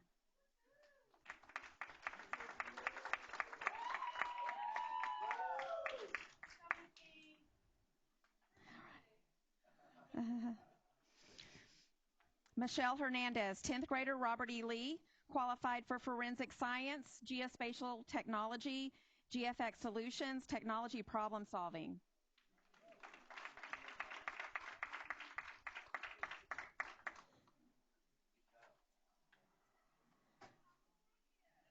Ileana Ramirez, 10th grader, Robert E. Lee, qualifying debating technology, extemporaneous speech, prepared presentation, graphic design, GFX solutions, geospatial technology.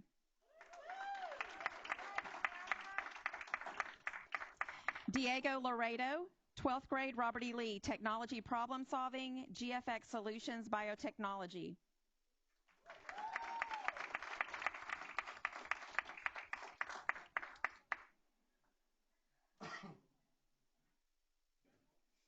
Saya Wilson, 10th grade, Robert E. Lee, forensic science, debating technology issues.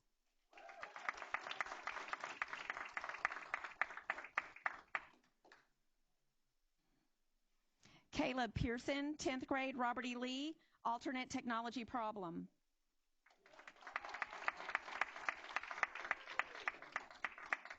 And our teacher for this group is Ms. Shonda James.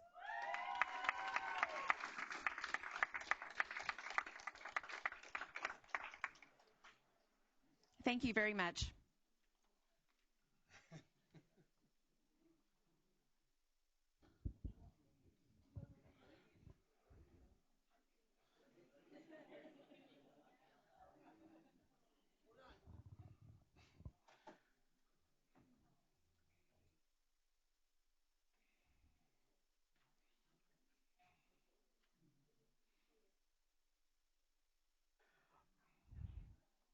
right, last but not least, our lead academy recognition, Dr. Sandy Conklin.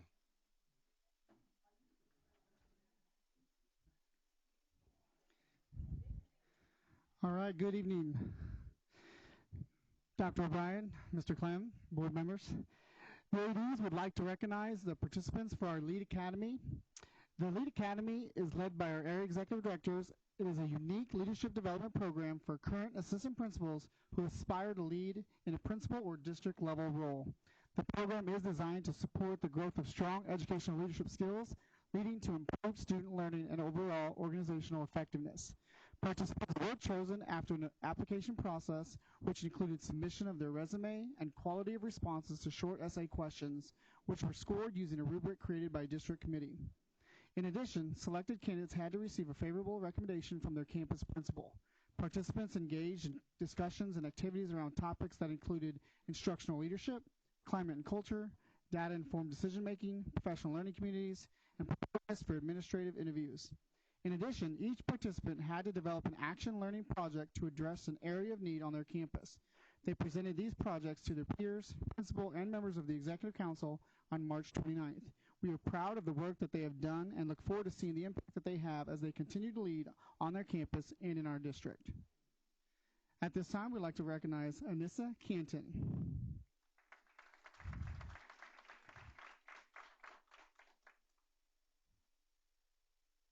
Anthony Chesery.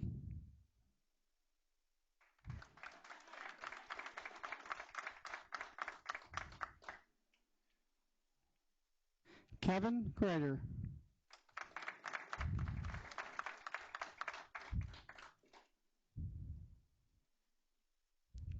Mark Garina.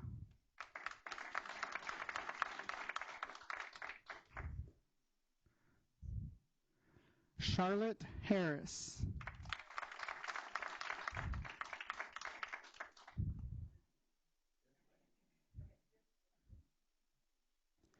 James Husband.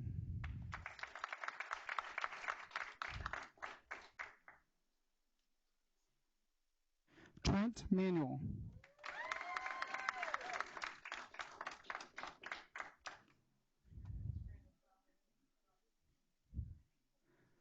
Melissa May.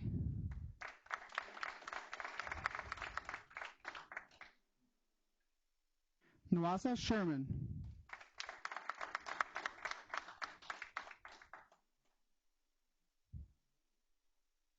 And Alma Villanueva.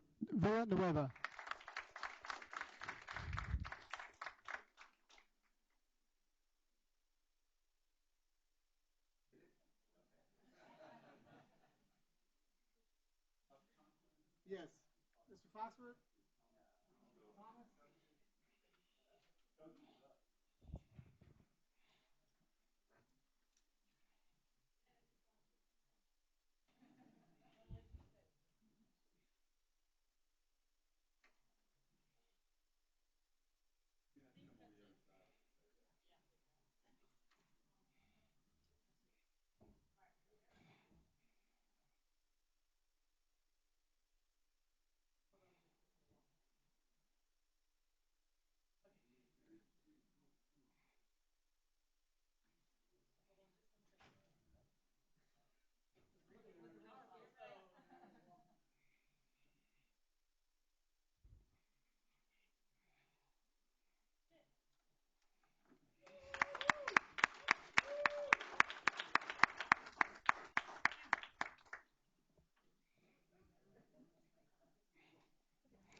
Mr. President, that concludes our recognitions and acknowledgments.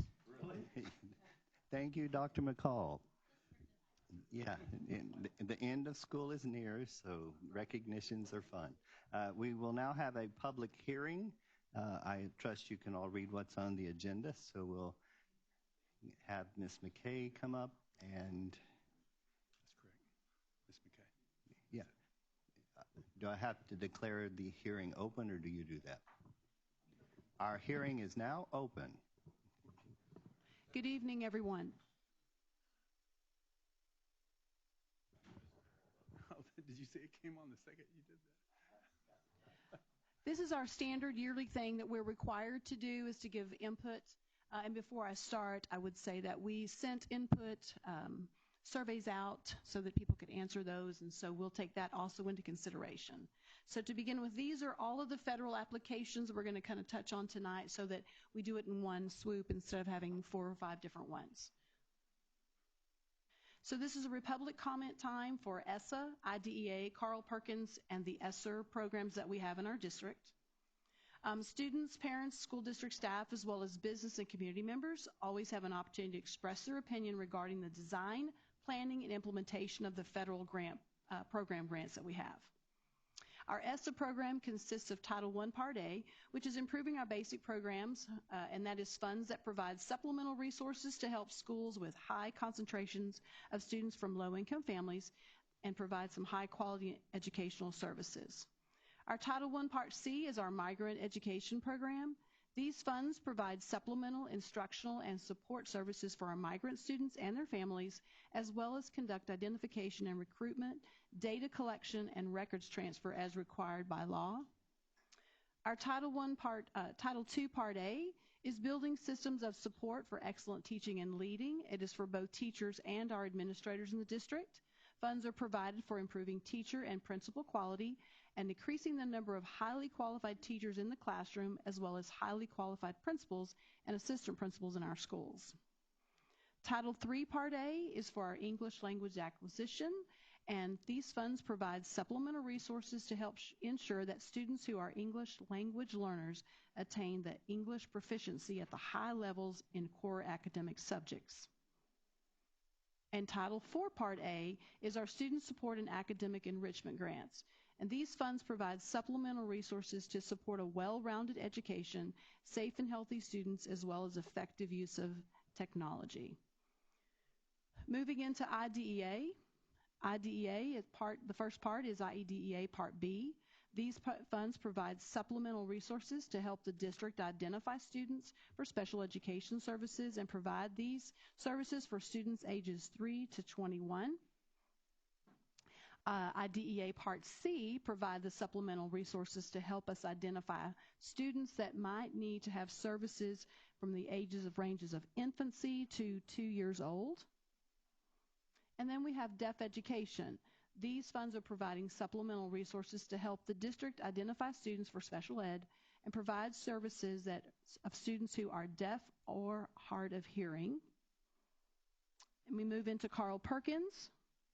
Carl Perkins is the purpose of the Career and Technical Education Program is to develop more fully the academic knowledge and technical and employability skills of secondary education students who enroll in CTE programs and programs of study.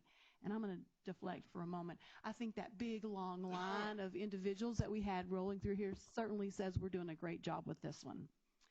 The federal requirements of Perkins 5 funds provide career exploration and career development activities, provide professional development, provide the skills necessary to pursue careers in high-skill, high-wage, in-demand occupations, support integration of academic skills into CTE programs of study, support integration of programs of study, and evaluate Perkins-funded programs, including a local needs assessment. Then moving into our great ESSER 3 funds. These funds are to provide supplemental resources to assist with support systems designed to address learning loss and continuity of learning due to the impact of the pandemic. Those round out our 4 different ones. If there's anyone who has a question or has input, I'll certainly take it at this time. Now would be the time for anyone in the gallery that would like to make a comment concerning any of these to do so now. Or maybe someone from the board. I was just going to say what Ms. Ginger already said is tonight's showing of recognition was a demonstration of a lot of how these funds are expended. And I do have a question just for fun. Sure. Concerning the deaf ed, do we currently service other districts' deaf ed students? Yes, we do. And do their funds come to us, or do we have some other kind of MOU with them? They have funds that are designated through a certain fund where we pull them together. Okay. And that fund is specifically aligned to making sure that we are whole in the end with the districts and us. All right, thank you. Yep. Thank you all. Have a good evening. So we will declare the public hearing closed, and now we'll move to citizens' participation. That's closed session. All right, we'll just read it off here. Okay. Ginger should get a trophy for the shortest presentation. Pizza in the back. That's better than a trophy. Citizens' participation is the time that the board will hear public concerns or public comments from those who have properly signed up to address the board. At regular board meetings, the board shall permit public comment regardless of whether the topic is an item on the agenda posted with notice of the meeting. General public comment is limited to no more than 30 minutes. Each speaker is reminded that he or she is limited in his or her presentation to a maximum of 3 minutes, and that he or she should respect confidentiality concerns and refrain from attacking the personal character of any individual student, staff member, or board member in addressing concerns or comments. Pursuant to state law and board policy be illegal, the board cannot consider or take action on concerns at this meeting unless they pertain to an item on the posted agenda for this meeting. Any deliberation or decision on an item that is not posted for consideration at this meeting shall be limited to a proposal to place the subject on the agenda of a future meeting. We have one citizen signed up to speak tonight, and that is Mr. Jeff Minson. Mr. Minson? And Mr. Sampson, you'll have your timer ready.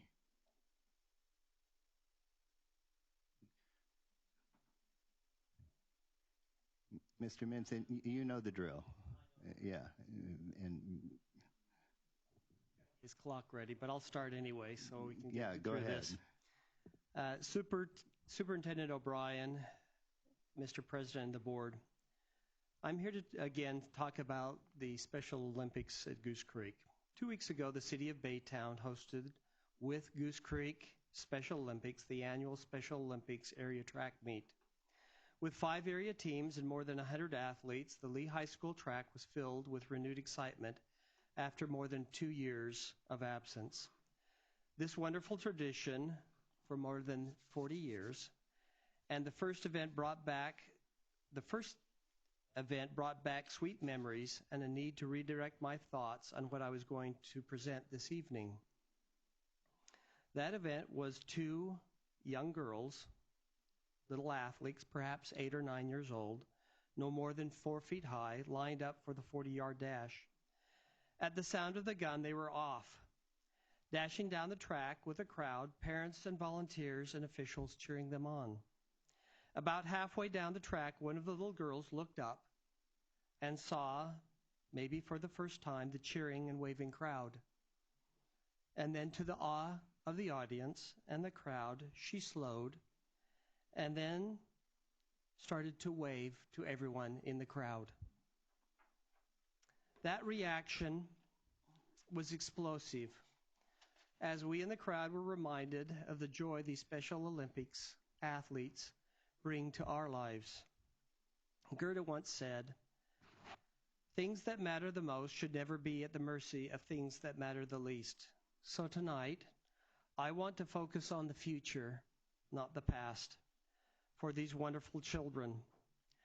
I propose we reestablish a committee of parents, coaches, administrators, and others to review the vision of the Special Olympics program with the following emphasis: ongoing governance to ensure the sustainment of the program, recruiting to provide the maximum benefit to all of our students, inclusion of non-special needs athletes as we trialed with a successful unified program earlier this year, and a permanent facilities for the program to train and compete. I ask the board to consider this recommendation at their next meeting.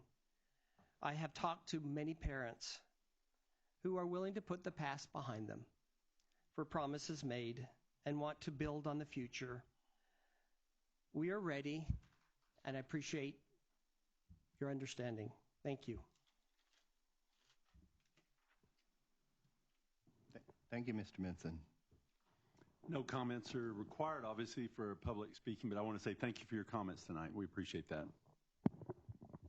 All right, the next item on our agenda is approval of the April 18th regular board meeting minutes. I'll move to approve. Second. I have a motion from Mrs. Guy and a second from Mr. Renteria to approve the April 18th minutes. Any discussion? All in favor, please raise your hand. Any opposed? And all abstaining? So the vote is 4 for the motion, 0 against, 3 abstentions. The motion passes. Minutes are approved. Discussion items, Dr. O'Brien. This evening, our first superintendent's report is very exciting because it talks about fundraising for the Education Foundation, and they will be providing an annual report. Ms. Jennifer Walsh Bergen Henengowen will be coming up to present. The president of the Education Foundation. Will you be bringing anyone with you? All right. We're excited to hear about your efforts in an upcoming event. Yes. I brought some props. They're a little hidden. So, good evening, Board President Mr. Clem and Superintendent Dr. O'Brien. As he mentioned, I'll go by just Jennifer Walsh. You don't have to say the Bergen Henengowen. That's a little something extra. But I'm the Goose Creek Education Foundation president, and on behalf of the foundation board, we are really thankful for the opportunity to visit with you this evening. As you all know, the foundation is an independent nonprofit corporation organized and operated exclusively for the benefit of the district. And we truly do believe in making dreams come true, as well as just being a part of helping the district grow giants. And we have seen firsthand how our impact has helped do that. In our MOU, the foundation's mission is to support the educational public purposes of the district. This includes seeking alternative sources of revenue in order to continue or enhance its quality education programs, especially considering that there is uncertainty and restrictions that are common with the public school finance system. We also engage in a strong community support system to assist the district in maximizing alternative revenue sources, and we continue that momentum year after year. In fact, throughout this year, thanks to the investment of time and resources by the foundation, we have brought more than 20 brand new sponsors to our benefit concert, which is May 13th. Shameless plug to Casey and the Sunshine Band is coming to, that's right, Boogie Down. I do have my disco ball that I will show you in a minute, but it's going to be a lot of fun. But we already have, by doing that and by being creative, we were able to bring 20 new sponsors on that aren't just new to the foundation, but in some cases they're new to the Baytown area. So we've expanded our reach in our mission to support the district. And we have already generated more than about $90,000 more in sponsorships than we have in the previous year, than years past, I should say, and growing, because we're still selling single tickets. And it will be lots of fun. So we're really thankful for the district's support for limited use of facilities, equipment, and personnel to help us reach our fundraising goals, especially considering that our solicitation for funds relieves the fundraising burden from the superintendent and administrators, teachers, and staff, leaving them to really focus on the educational mission of the district and leaving the fundraising to us in some cases. All of this is in support of the district's education purposes, and we have proven that the district has realized gains from its assistance to the foundation, which has been used to enrich the educational environment at all the campuses in alignment with the district's strategic plan and instructional priorities. Throughout the MOU, we commit that the foundation will contribute more to the district than the value of the district's contribution to the foundation. And we're here today presenting the annual report. You all should have that in front of you, and if anybody wants a copy of it, we have one here as well, and that Erica can pass out. And it includes a cost-benefit evaluation to the district regarding your investment in the foundation and the nonprofit's use of this investment for educational or public purposes. So now I'm going to go over some of our financial highlights. The Education Foundation has provided an alternative source of revenue to Goose Creek schools from 2010 to 2021. Our foundation has awarded Goose Creek educators more than $1,369,849 for innovative teaching grants. Additionally, our foundation has distributed $328,277 in designated funds for additional projects. This brings the total support to more than $1.4 million. And so I feel like we need to hold for applause on that one. Like $1.4 million is a lot of money. It's shameless. That's good. And we've got more coming with our upcoming concert, so the money just keeps continuing. And our 31-member board has helped to enhance community support for education through our major fundraisers that took us in the past to the field at Minute Maid Park, and soon with our headliner with Casey and the Sunshine Band. And we continue to publicize our grant projects, expand our reach to new communities and new supporters who are really starting to understand that this district is doing something different. You are growing giants, and it needs the help of this community and beyond to be successful. We have involved this community in the fundraising for educational programs. They're helping us create a philosophy of investing in our children means investing in your future. And it's not just your future, but your future workforce pipeline, and building a stronger economy starts here. Our foundation is comprised of both large corporate partners and small local businesses, along with many independent supporters, including community leaders, parents, teachers, administrators, and other district employees. And through the cooperation of the school board and this foundation, we have awarded 731 innovative teaching grants from inception in 2010 through the spring of 2021. These grants have helped to enhance this district's education programs and create new opportunities for the district students. Now, Mr. Clem, we heard your challenge earlier this year to get a grant from every campus.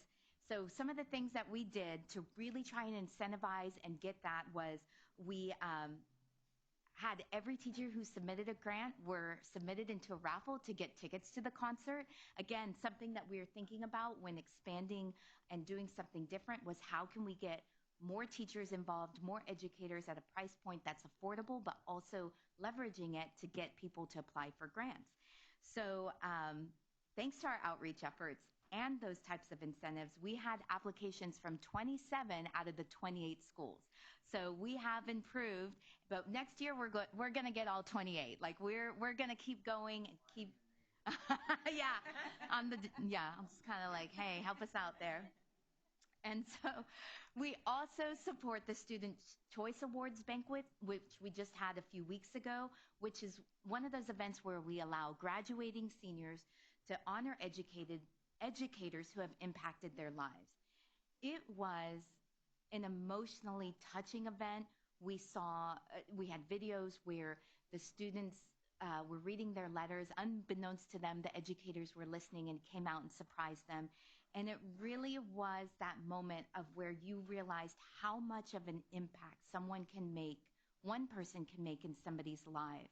And it was a testament to the teachers here, how they really do go the extra mile for their students, driving to pick them up from when their mother's in the hospital and have no one else. They are there for them. And that is an amazing testament and makes me proud to be a part of the foundation and the work that the district is doing.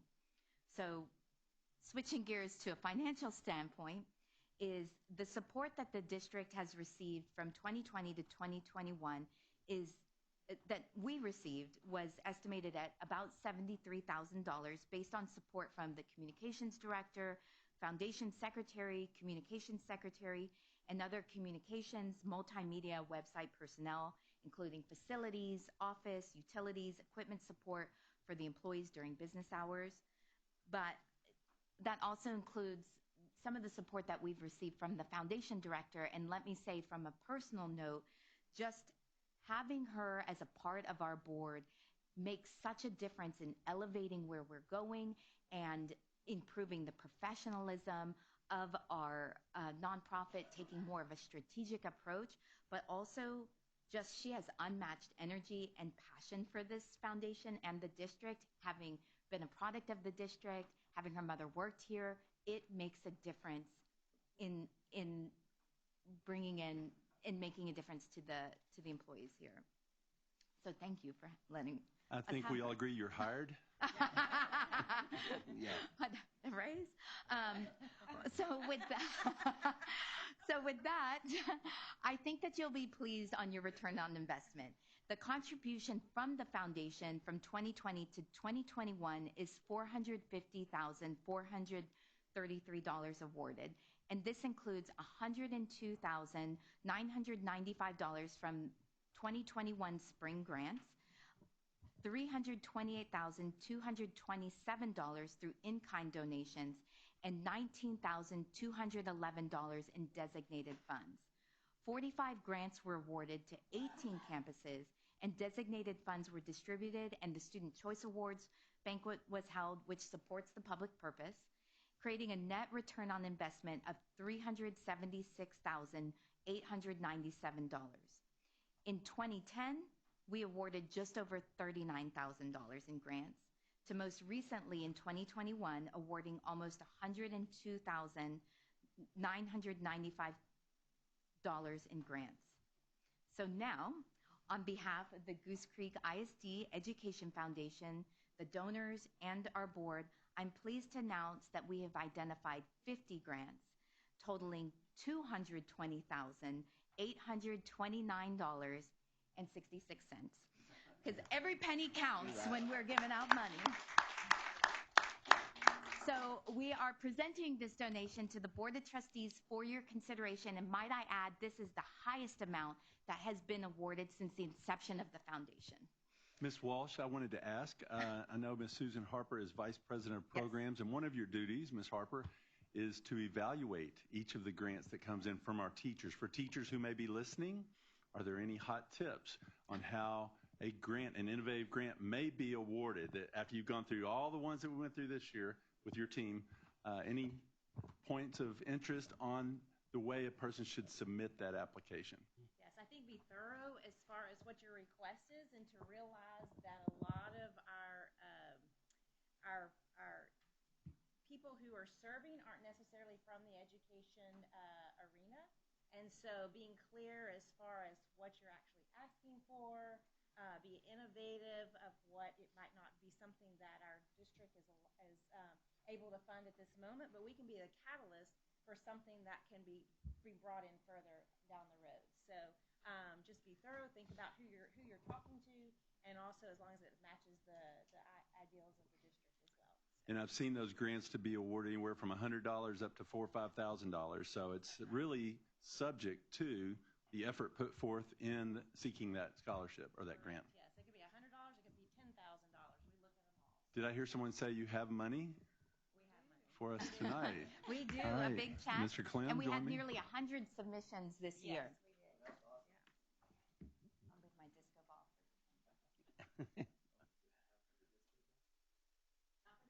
That's wow.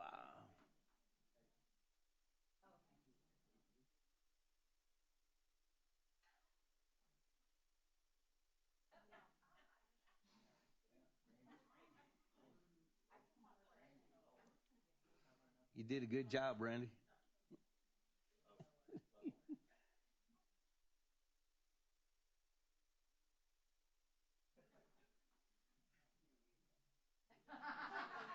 We didn't say how we got the money.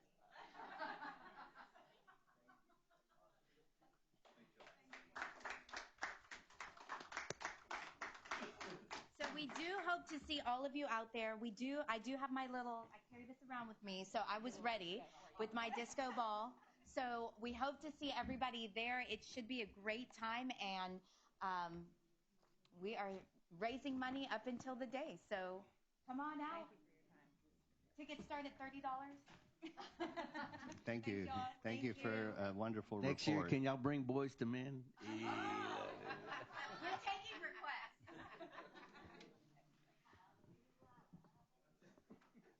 I don't even have I'm speechless. That's a first. Let's move on.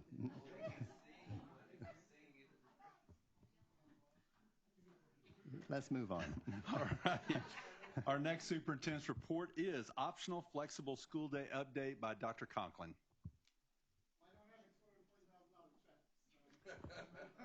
Or a crystal ball, or exactly.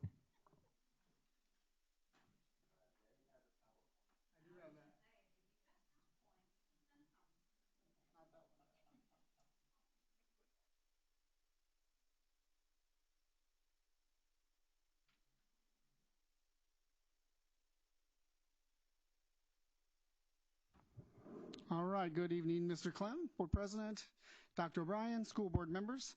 Each year we have to provide an overview of our optional flexible school day program and reapply, so I'm going to do that for you tonight.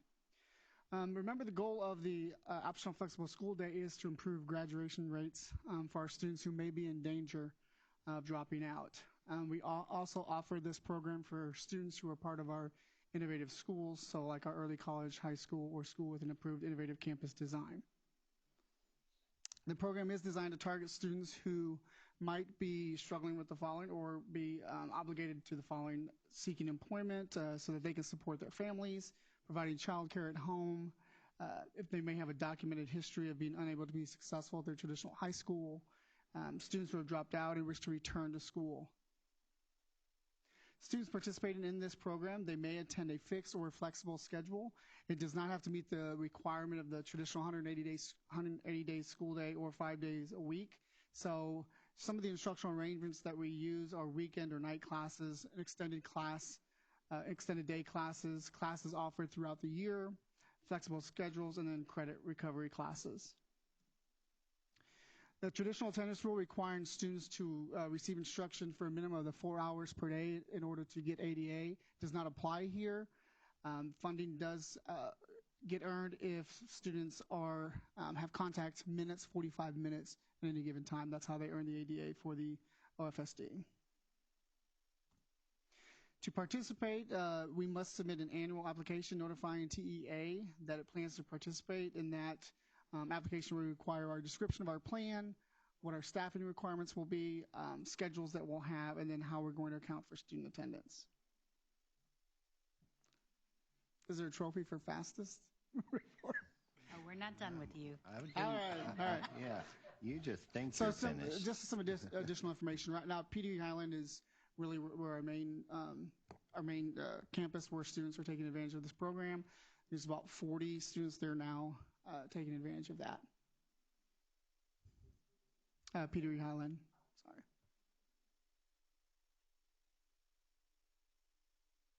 Any further questions? How do students get classified OFSD? I mean, what's the process? So I don't know if I have the full answer to that, but they apply to it. Because we have the application, they're required, so they go through a scheduling with a counselor. I know that much, and then they will, they're not going to be denied as long as they meet one of those criteria. Do any of these students go to their traditional campus? No, they're at one of the Impact, Peter Highland, and Stewart Career. And then we are looking at the option for virtual school, if that could be an option for those. It does not apply for those who are in the Texas VSN right now.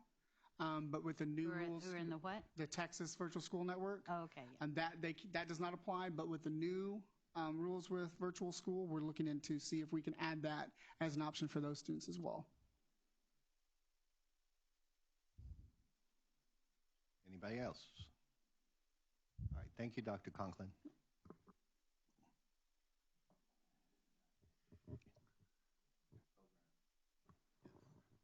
All right, next up for Superintendent's Report, we have our athletic update by Coach Martinez, our athletic director. I see he brought some students with him tonight, some student athletes.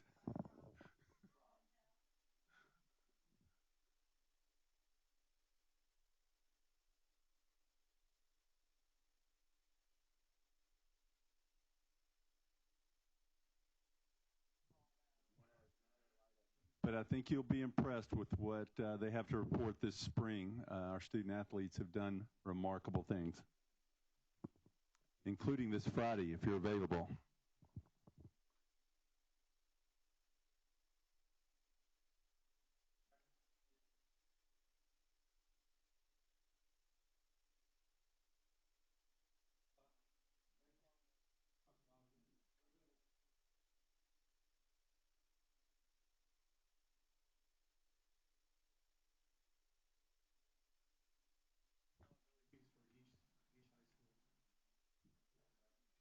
There you go.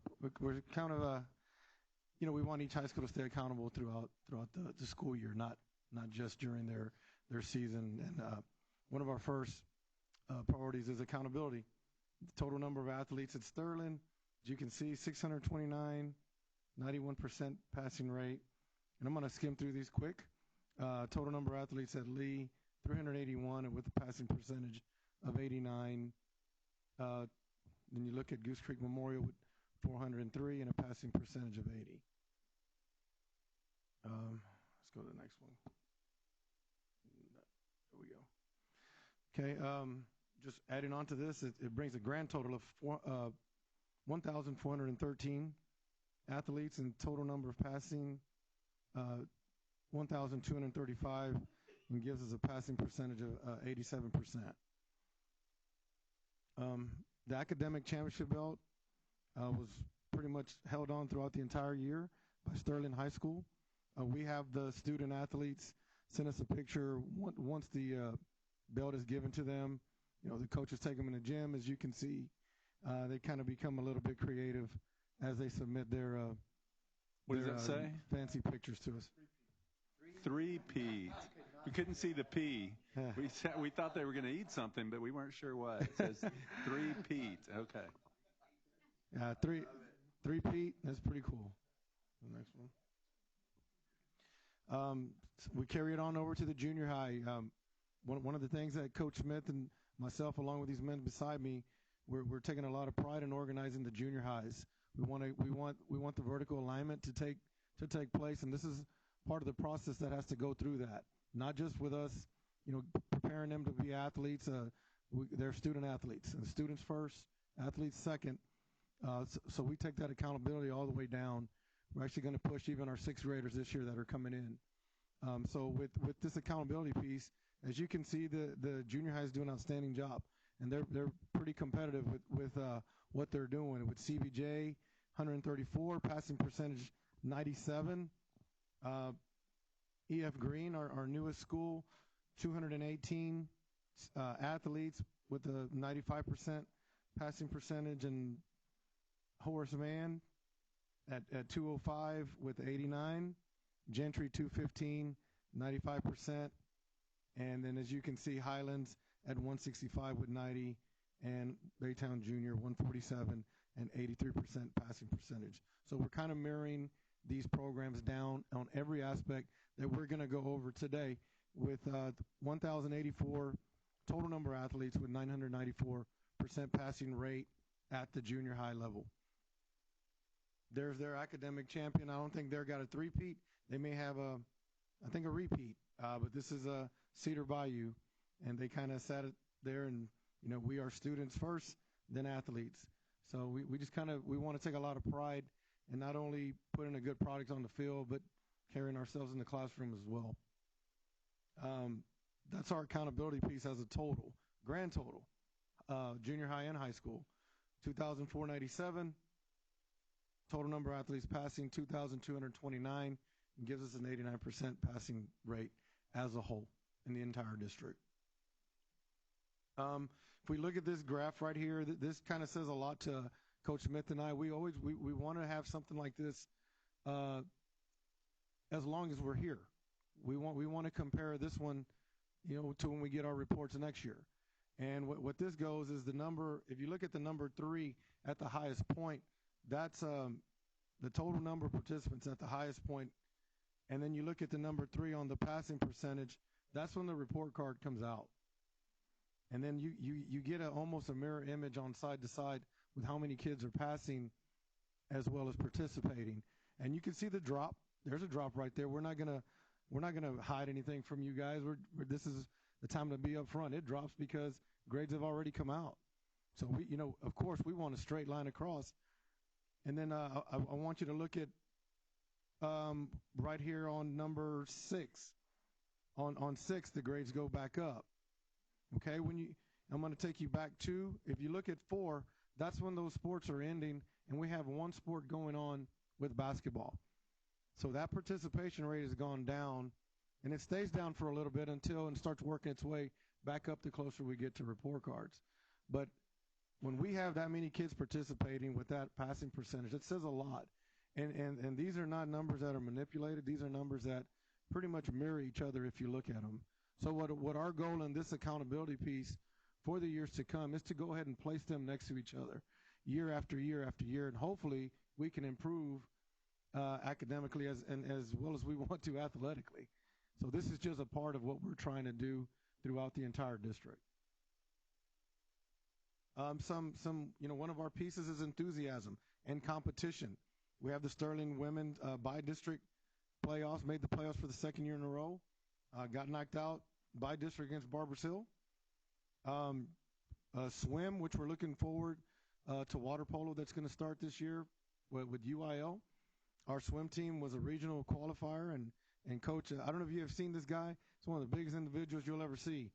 He's like Dr. O'Brien, but he does a great job with these fine athletes here, and I'm looking forward to see what they can bring to us in the water polo piece, because I know they've had a lot of success in that in the past.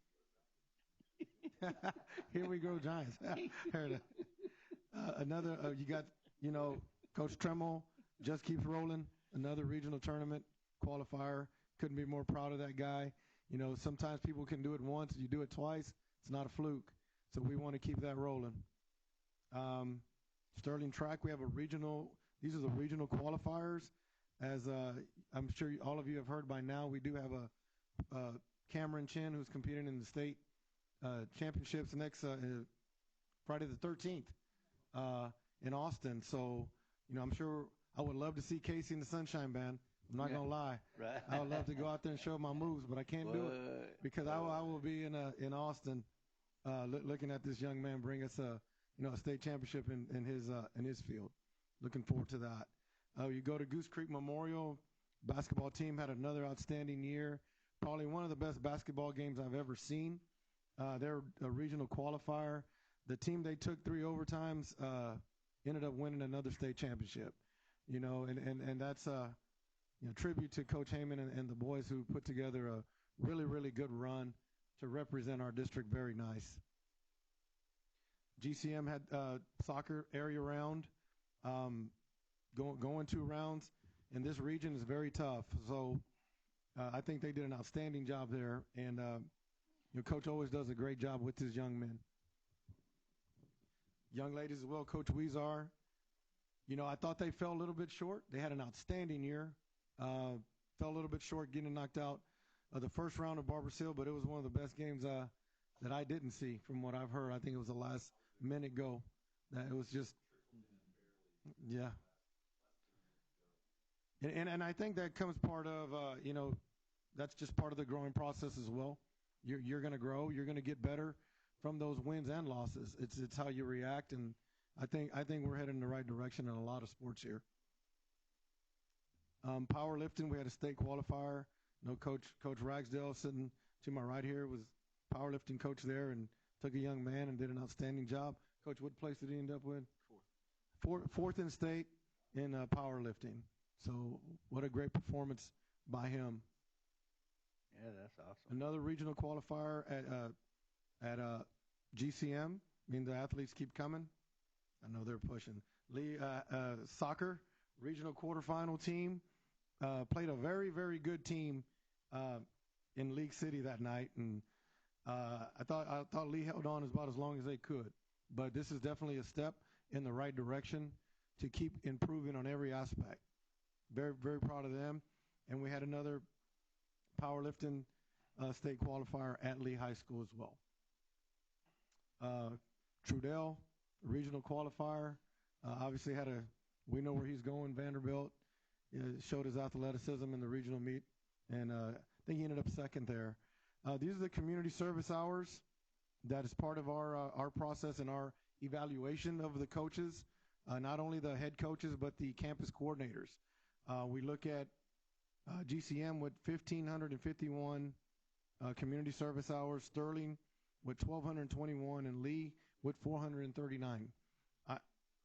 And I know Lee this week turned them some in late, and they are over. He's over here pinching me. Yeah. so they're about close to 2,000, and don't so hate on the Ganders. I don't want to hate on the Ganders. That's right. So if you look, and then we go to the junior high piece.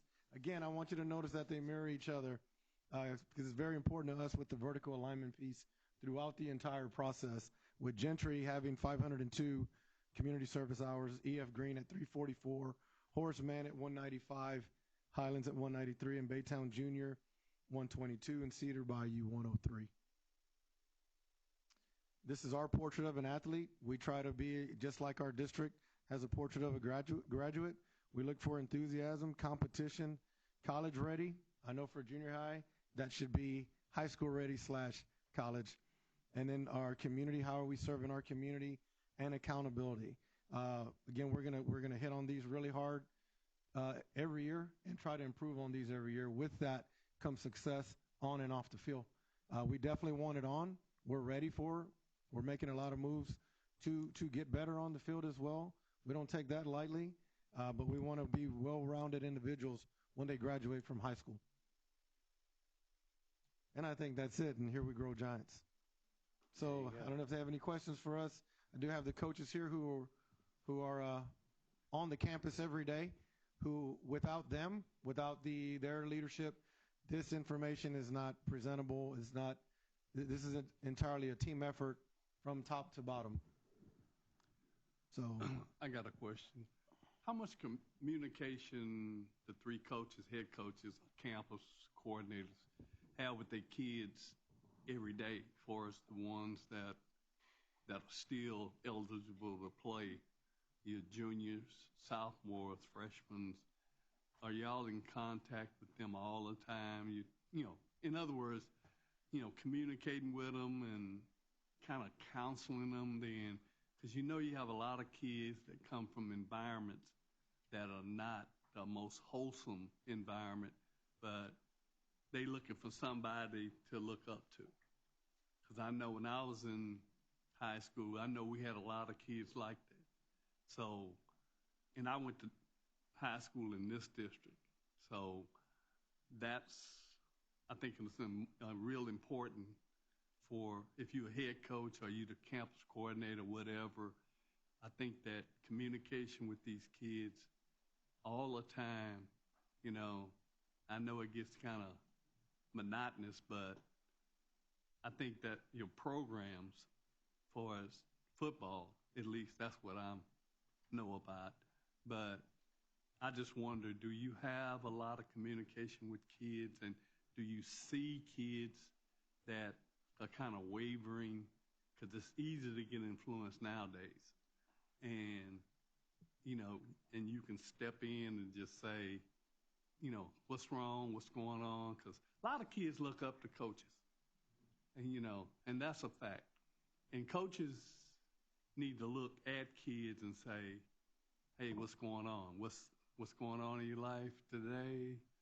Or whatever. Like I told Dr. O'Brien, when you get new teachers coming out of college, and first thing we should do is put them on a bus and drive them to the neighborhoods that they're going to have to deal with some of these kids.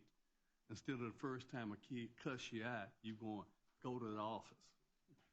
But you got to understand that that's the environment they're coming up with, and you got to show them that you don't have to do this to make it. So I'm just curious, do all three, I'm not familiar with, I met Coach, at Sterling the other day, and the lead coach, you look like a coach I used to coach with, Coach Kreiner, so. I hope that's a good thing. It's a good thing, him and I were great in answer friends. to your question, and I think I can speak for, we talk to these kids every day.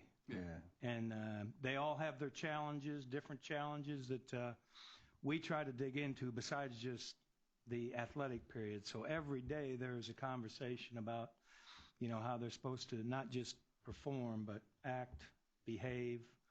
And I don't think our staff, I feel like our staff does a tremendous job of understanding the challenges that they may have, and helping them deal with them and cope with them. And we're a lot more than, coaches. We're counselors, bus drivers.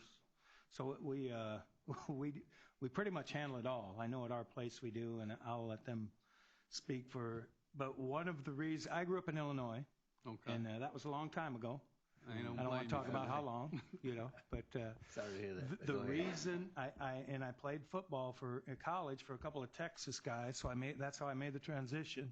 And I heard that you had athletic periods every day. That's part of my teaching schedule, is I could be in athletic period. Well, that's one of the reasons I came here, because being in touch with them all the time is a key element for us to get them where they need to be as young men.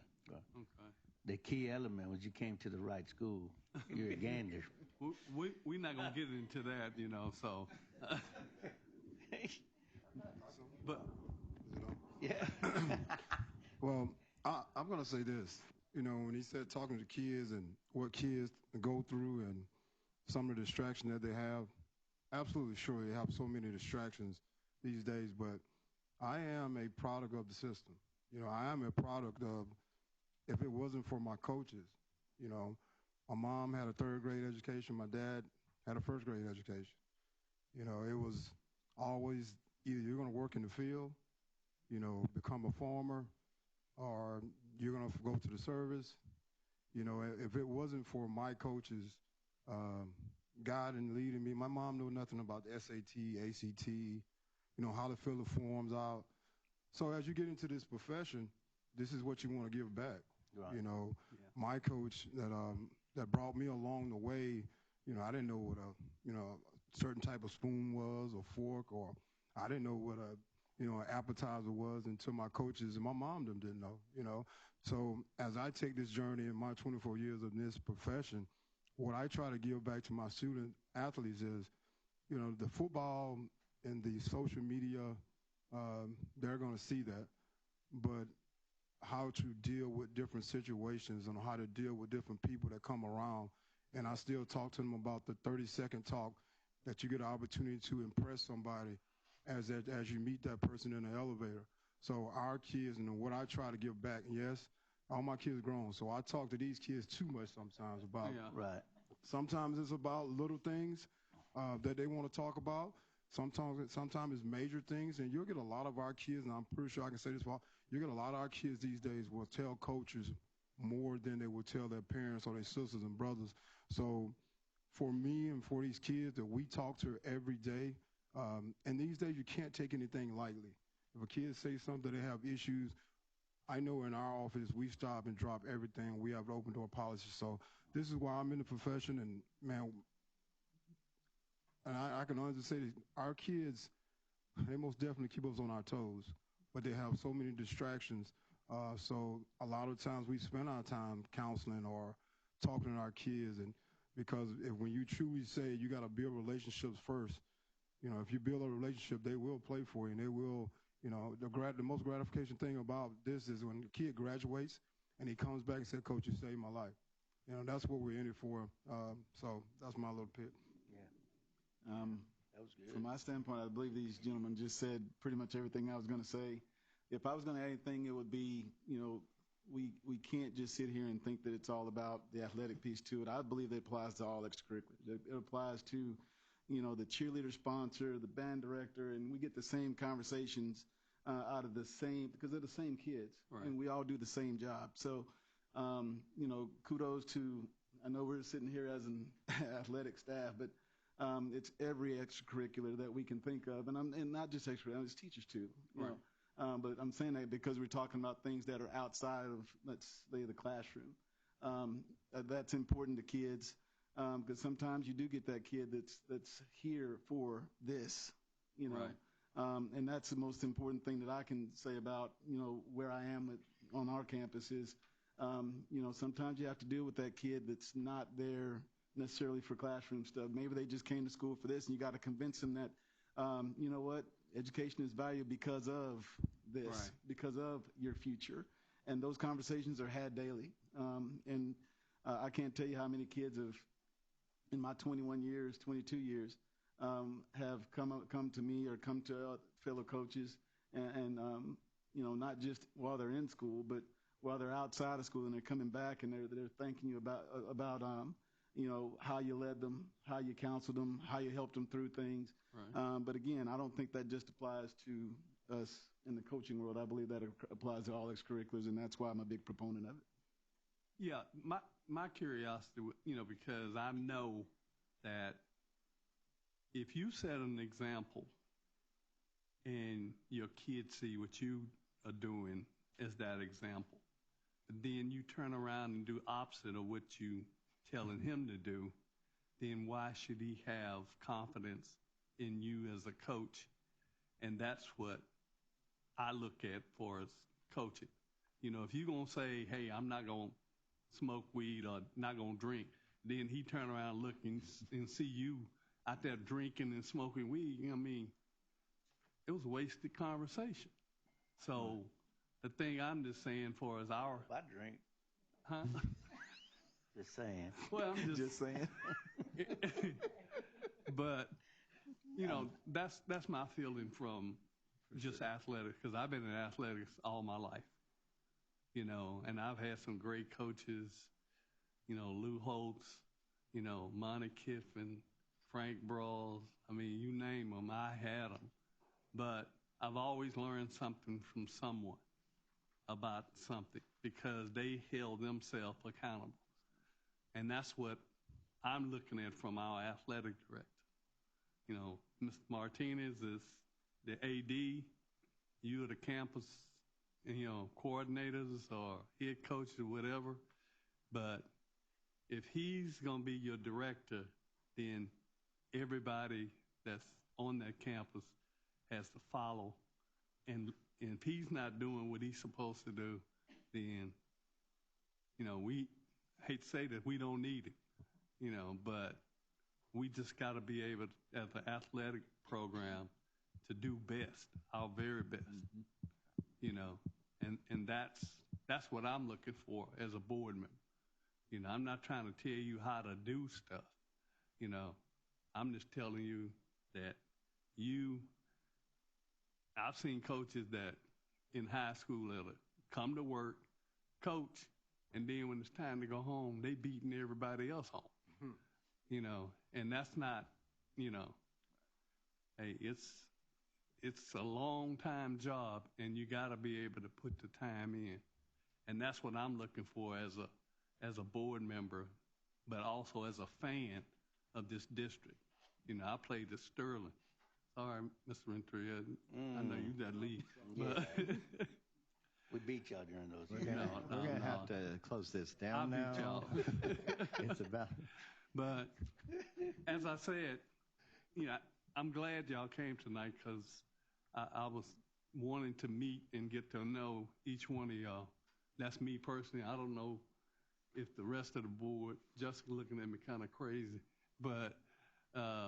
that's just Jessica. That's just me. Yeah. My expectation is here. I don't know how everybody else's expectation is. I expect the best in time, and we try to get you the best. I think you're looking at it right here. Yeah. We've assembled the best right that's here. Right. That's what we're working with. I expect the best. That's what I expect. Well, it's changed. Athletics has changed a lot. I can see that just by y'all's presentation, how y'all focusing on these athletes that are doing well academically. That has changed a lot. I remember back in our day, they used to have the best athletes and wouldn't go to class and skip school, And it also reminded me of Dexter Manley. I don't know if y'all remember him. He played for the Redskins, and they found out after that he was illiterate. Yeah. So, just hearing this story right here, I know y'all are doing a good job. Yeah. I know that y'all are raising those young men and women out there that are playing for you guys, and that's great. that's really good. I think thank you for that. I think the other comment is there's not a one of you that would not welcome any board member onto the campus for a tour, walk the hallways, get to see you in action with the kiddos firsthand, right? For sure. Anytime. And I guess all of y'all are campus coordinators over the women and men, or do they have another person that over the women? I know they used to. Right. But as much as I expect, this is my expectation, like I said, it's not about the men, I expect the same from women. Volleyball, swimming, tennis, whatever it is, hey, your academics are the number one. Because I always tell my niece and nephew, you get a degree and put it on the wall, nobody can ever take it away from you. Mm-hmm. And if you think they can, then they robbing your house or something, But I'm proud of y'all, and I'm hoping that you have success this spring, if it's not over with. But that's my 15 minutes or whatever. Yeah. But thank you very much for your presentation, and I especially found the three coaches, your words were very motivational as well. So we'll talk about a speaking engagement soon. Go Gander. Yeah. I'm thinking we got our convocation speakers. Yeah, but thank you very much. We always enjoy hearing from you guys. Okay. Yeah. Thank you. All right, we will now move to item 9, action items. Dr. O'Brien, consent agenda, please. How did I get there? All right, for our consideration of consent agenda, action item 9A, number 1, donation from Goose Creek CISD Education Foundation. Number 2, application for an optional flexible school day program for Peter E. Highland, Impact Early College High School, Stewart Career Tech High School. Number 3, 22-23, Fueling Brains Contracted Services and Related Products Agreement. Number 4, select competitive seal proposals, or CSP, as the delivery method for the Education Service Center Phase 2 project. And number 5, tax refunds. Administration brings these consideration for consent agenda items to the board this evening, recommending approval. Anyone want to pull an item or ask a question? Then I would entertain a motion to approve the consent agenda items as presented. I would make that motion to approve the consent agenda items as presented. I have a motion from Mr. Cotter and a second from Mrs. Woods to approve consent agenda items 1 through 5 as presented. Any discussion? All in favor, please raise your hand. Seeing 7 for and 0 against, the motion passes. Future board agenda items, board trainings, or board meetings? Excuse me. I'm loving the talk tonight. I like to bring a future, well, not future, on a board item that I want to bring to the board about. There's a football field that's behind Sterling High School. And it's the JV field, they call it now. And I know they dedicated the track to Coach McDonald. But, was it McDonald? Huh? Dunlap, excuse me. I'm thinking about Arkansas. But I would like to have the football field named in the name. Since it's not a building, you don't have to be dead. I would like to have the football field. Sorry, that hit my funny bone. Named after Al Dennis. A lot of you went around here that time, but here's a man. This year is 50 years that the team I was on, we went to state. The only team at Sterling that ever went to state in the state playoff. We didn't win, but we were there. But I like to see about how we can name the field Al Dennis Field, because they have a stone out there for the track coach, but I like for us to put one up for Al Dennis. Mr. Sampson, I can assign Dr.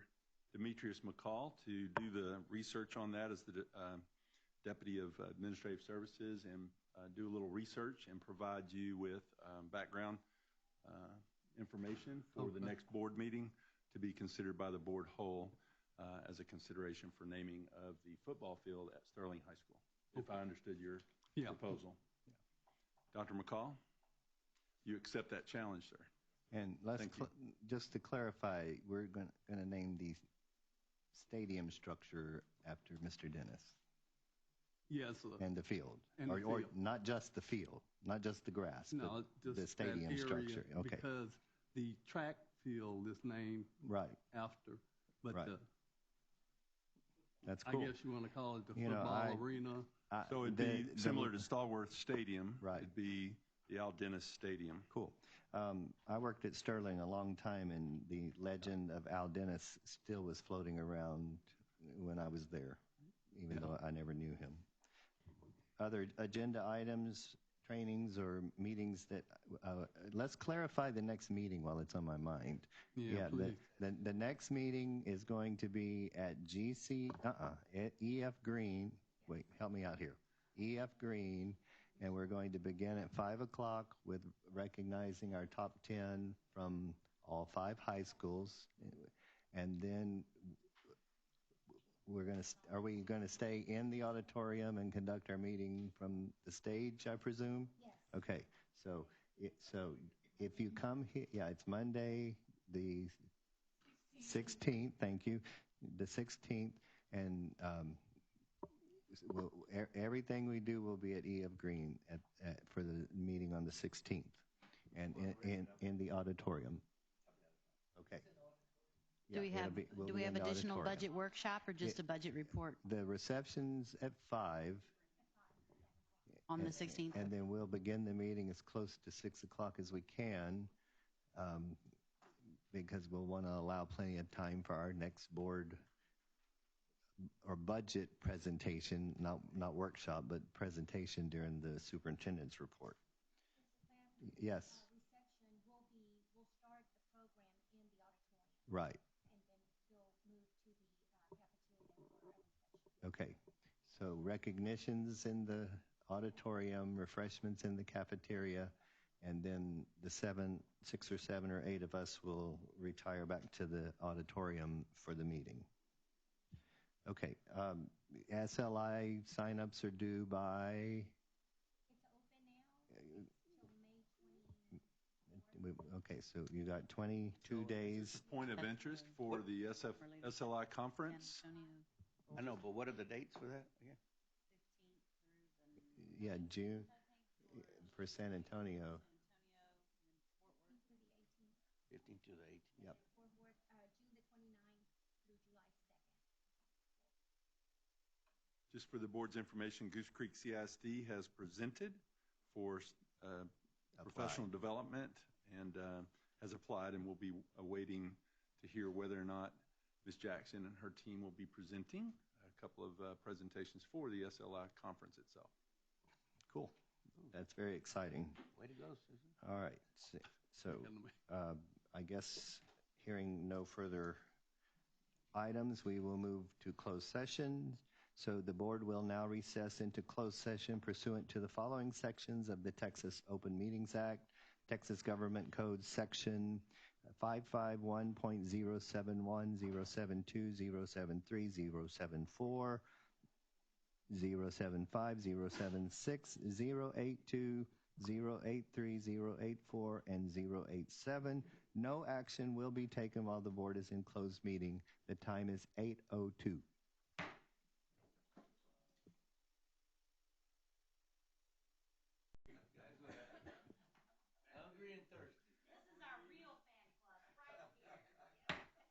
The time is 8:56. The board will reconvene into open session. No decisions were made while the board was in closed session.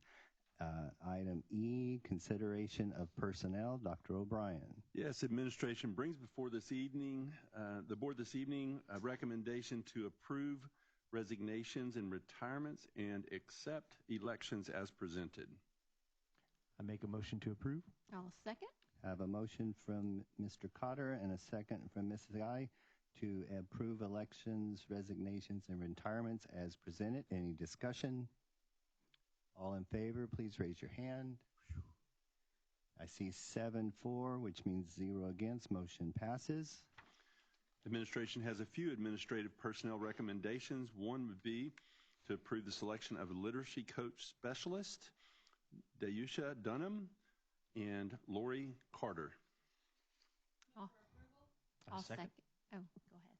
That's okay. All right, I got it. I believe I have a motion from Mrs. Woods and a second from Mrs. Guy to approve the literacy coach specialist. Any discussion? All in favor, please raise your hand. Seeing 7-4 and 0 against, the motion passes. Administration brings before the board for consideration recommendation for a student support administrator at Gentry Junior High, Jonathan Abston. I have a motion from Mrs. Woods and a second from Mrs. Barat Timms to approve the SSA. Any discussion? All in favor, please raise your hand. Oh, okay. 7-4, which means 0 against. Motion passes. Administration brings before the board selection of secondary assistant principals, Matthew Sanchez at Gentry and Carly Tarver at Lee High School. So moved. Maybe your entertation. I have a motion from Mr. Renteria and a second from Mr. Cotter, I believe. Yes, okay, making sure. To approve the APs as presented. Any discussion? All in favor, please raise your hand. I see 7-4, none against. Motion passes. Administration finally recommends to the board to consider and take action to renew or terminate at the end of the contract instructional personnel contracts as presented. So moved. I have a motion from Mr. Renteria and a second from Mr. Cotter to approve instructional personnel contracts as presented. Any discussion? I do have a question based on what you just said.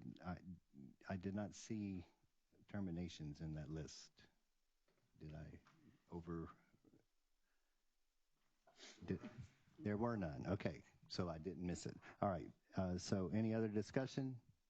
All right, all in favor, please raise your hand. Mr. Sampson? All right, seeing 7-4 and 0 against, the motion passes. Entertain a motion to adjourn. Second. Meeting adjourned at 9 p.m. on the dot.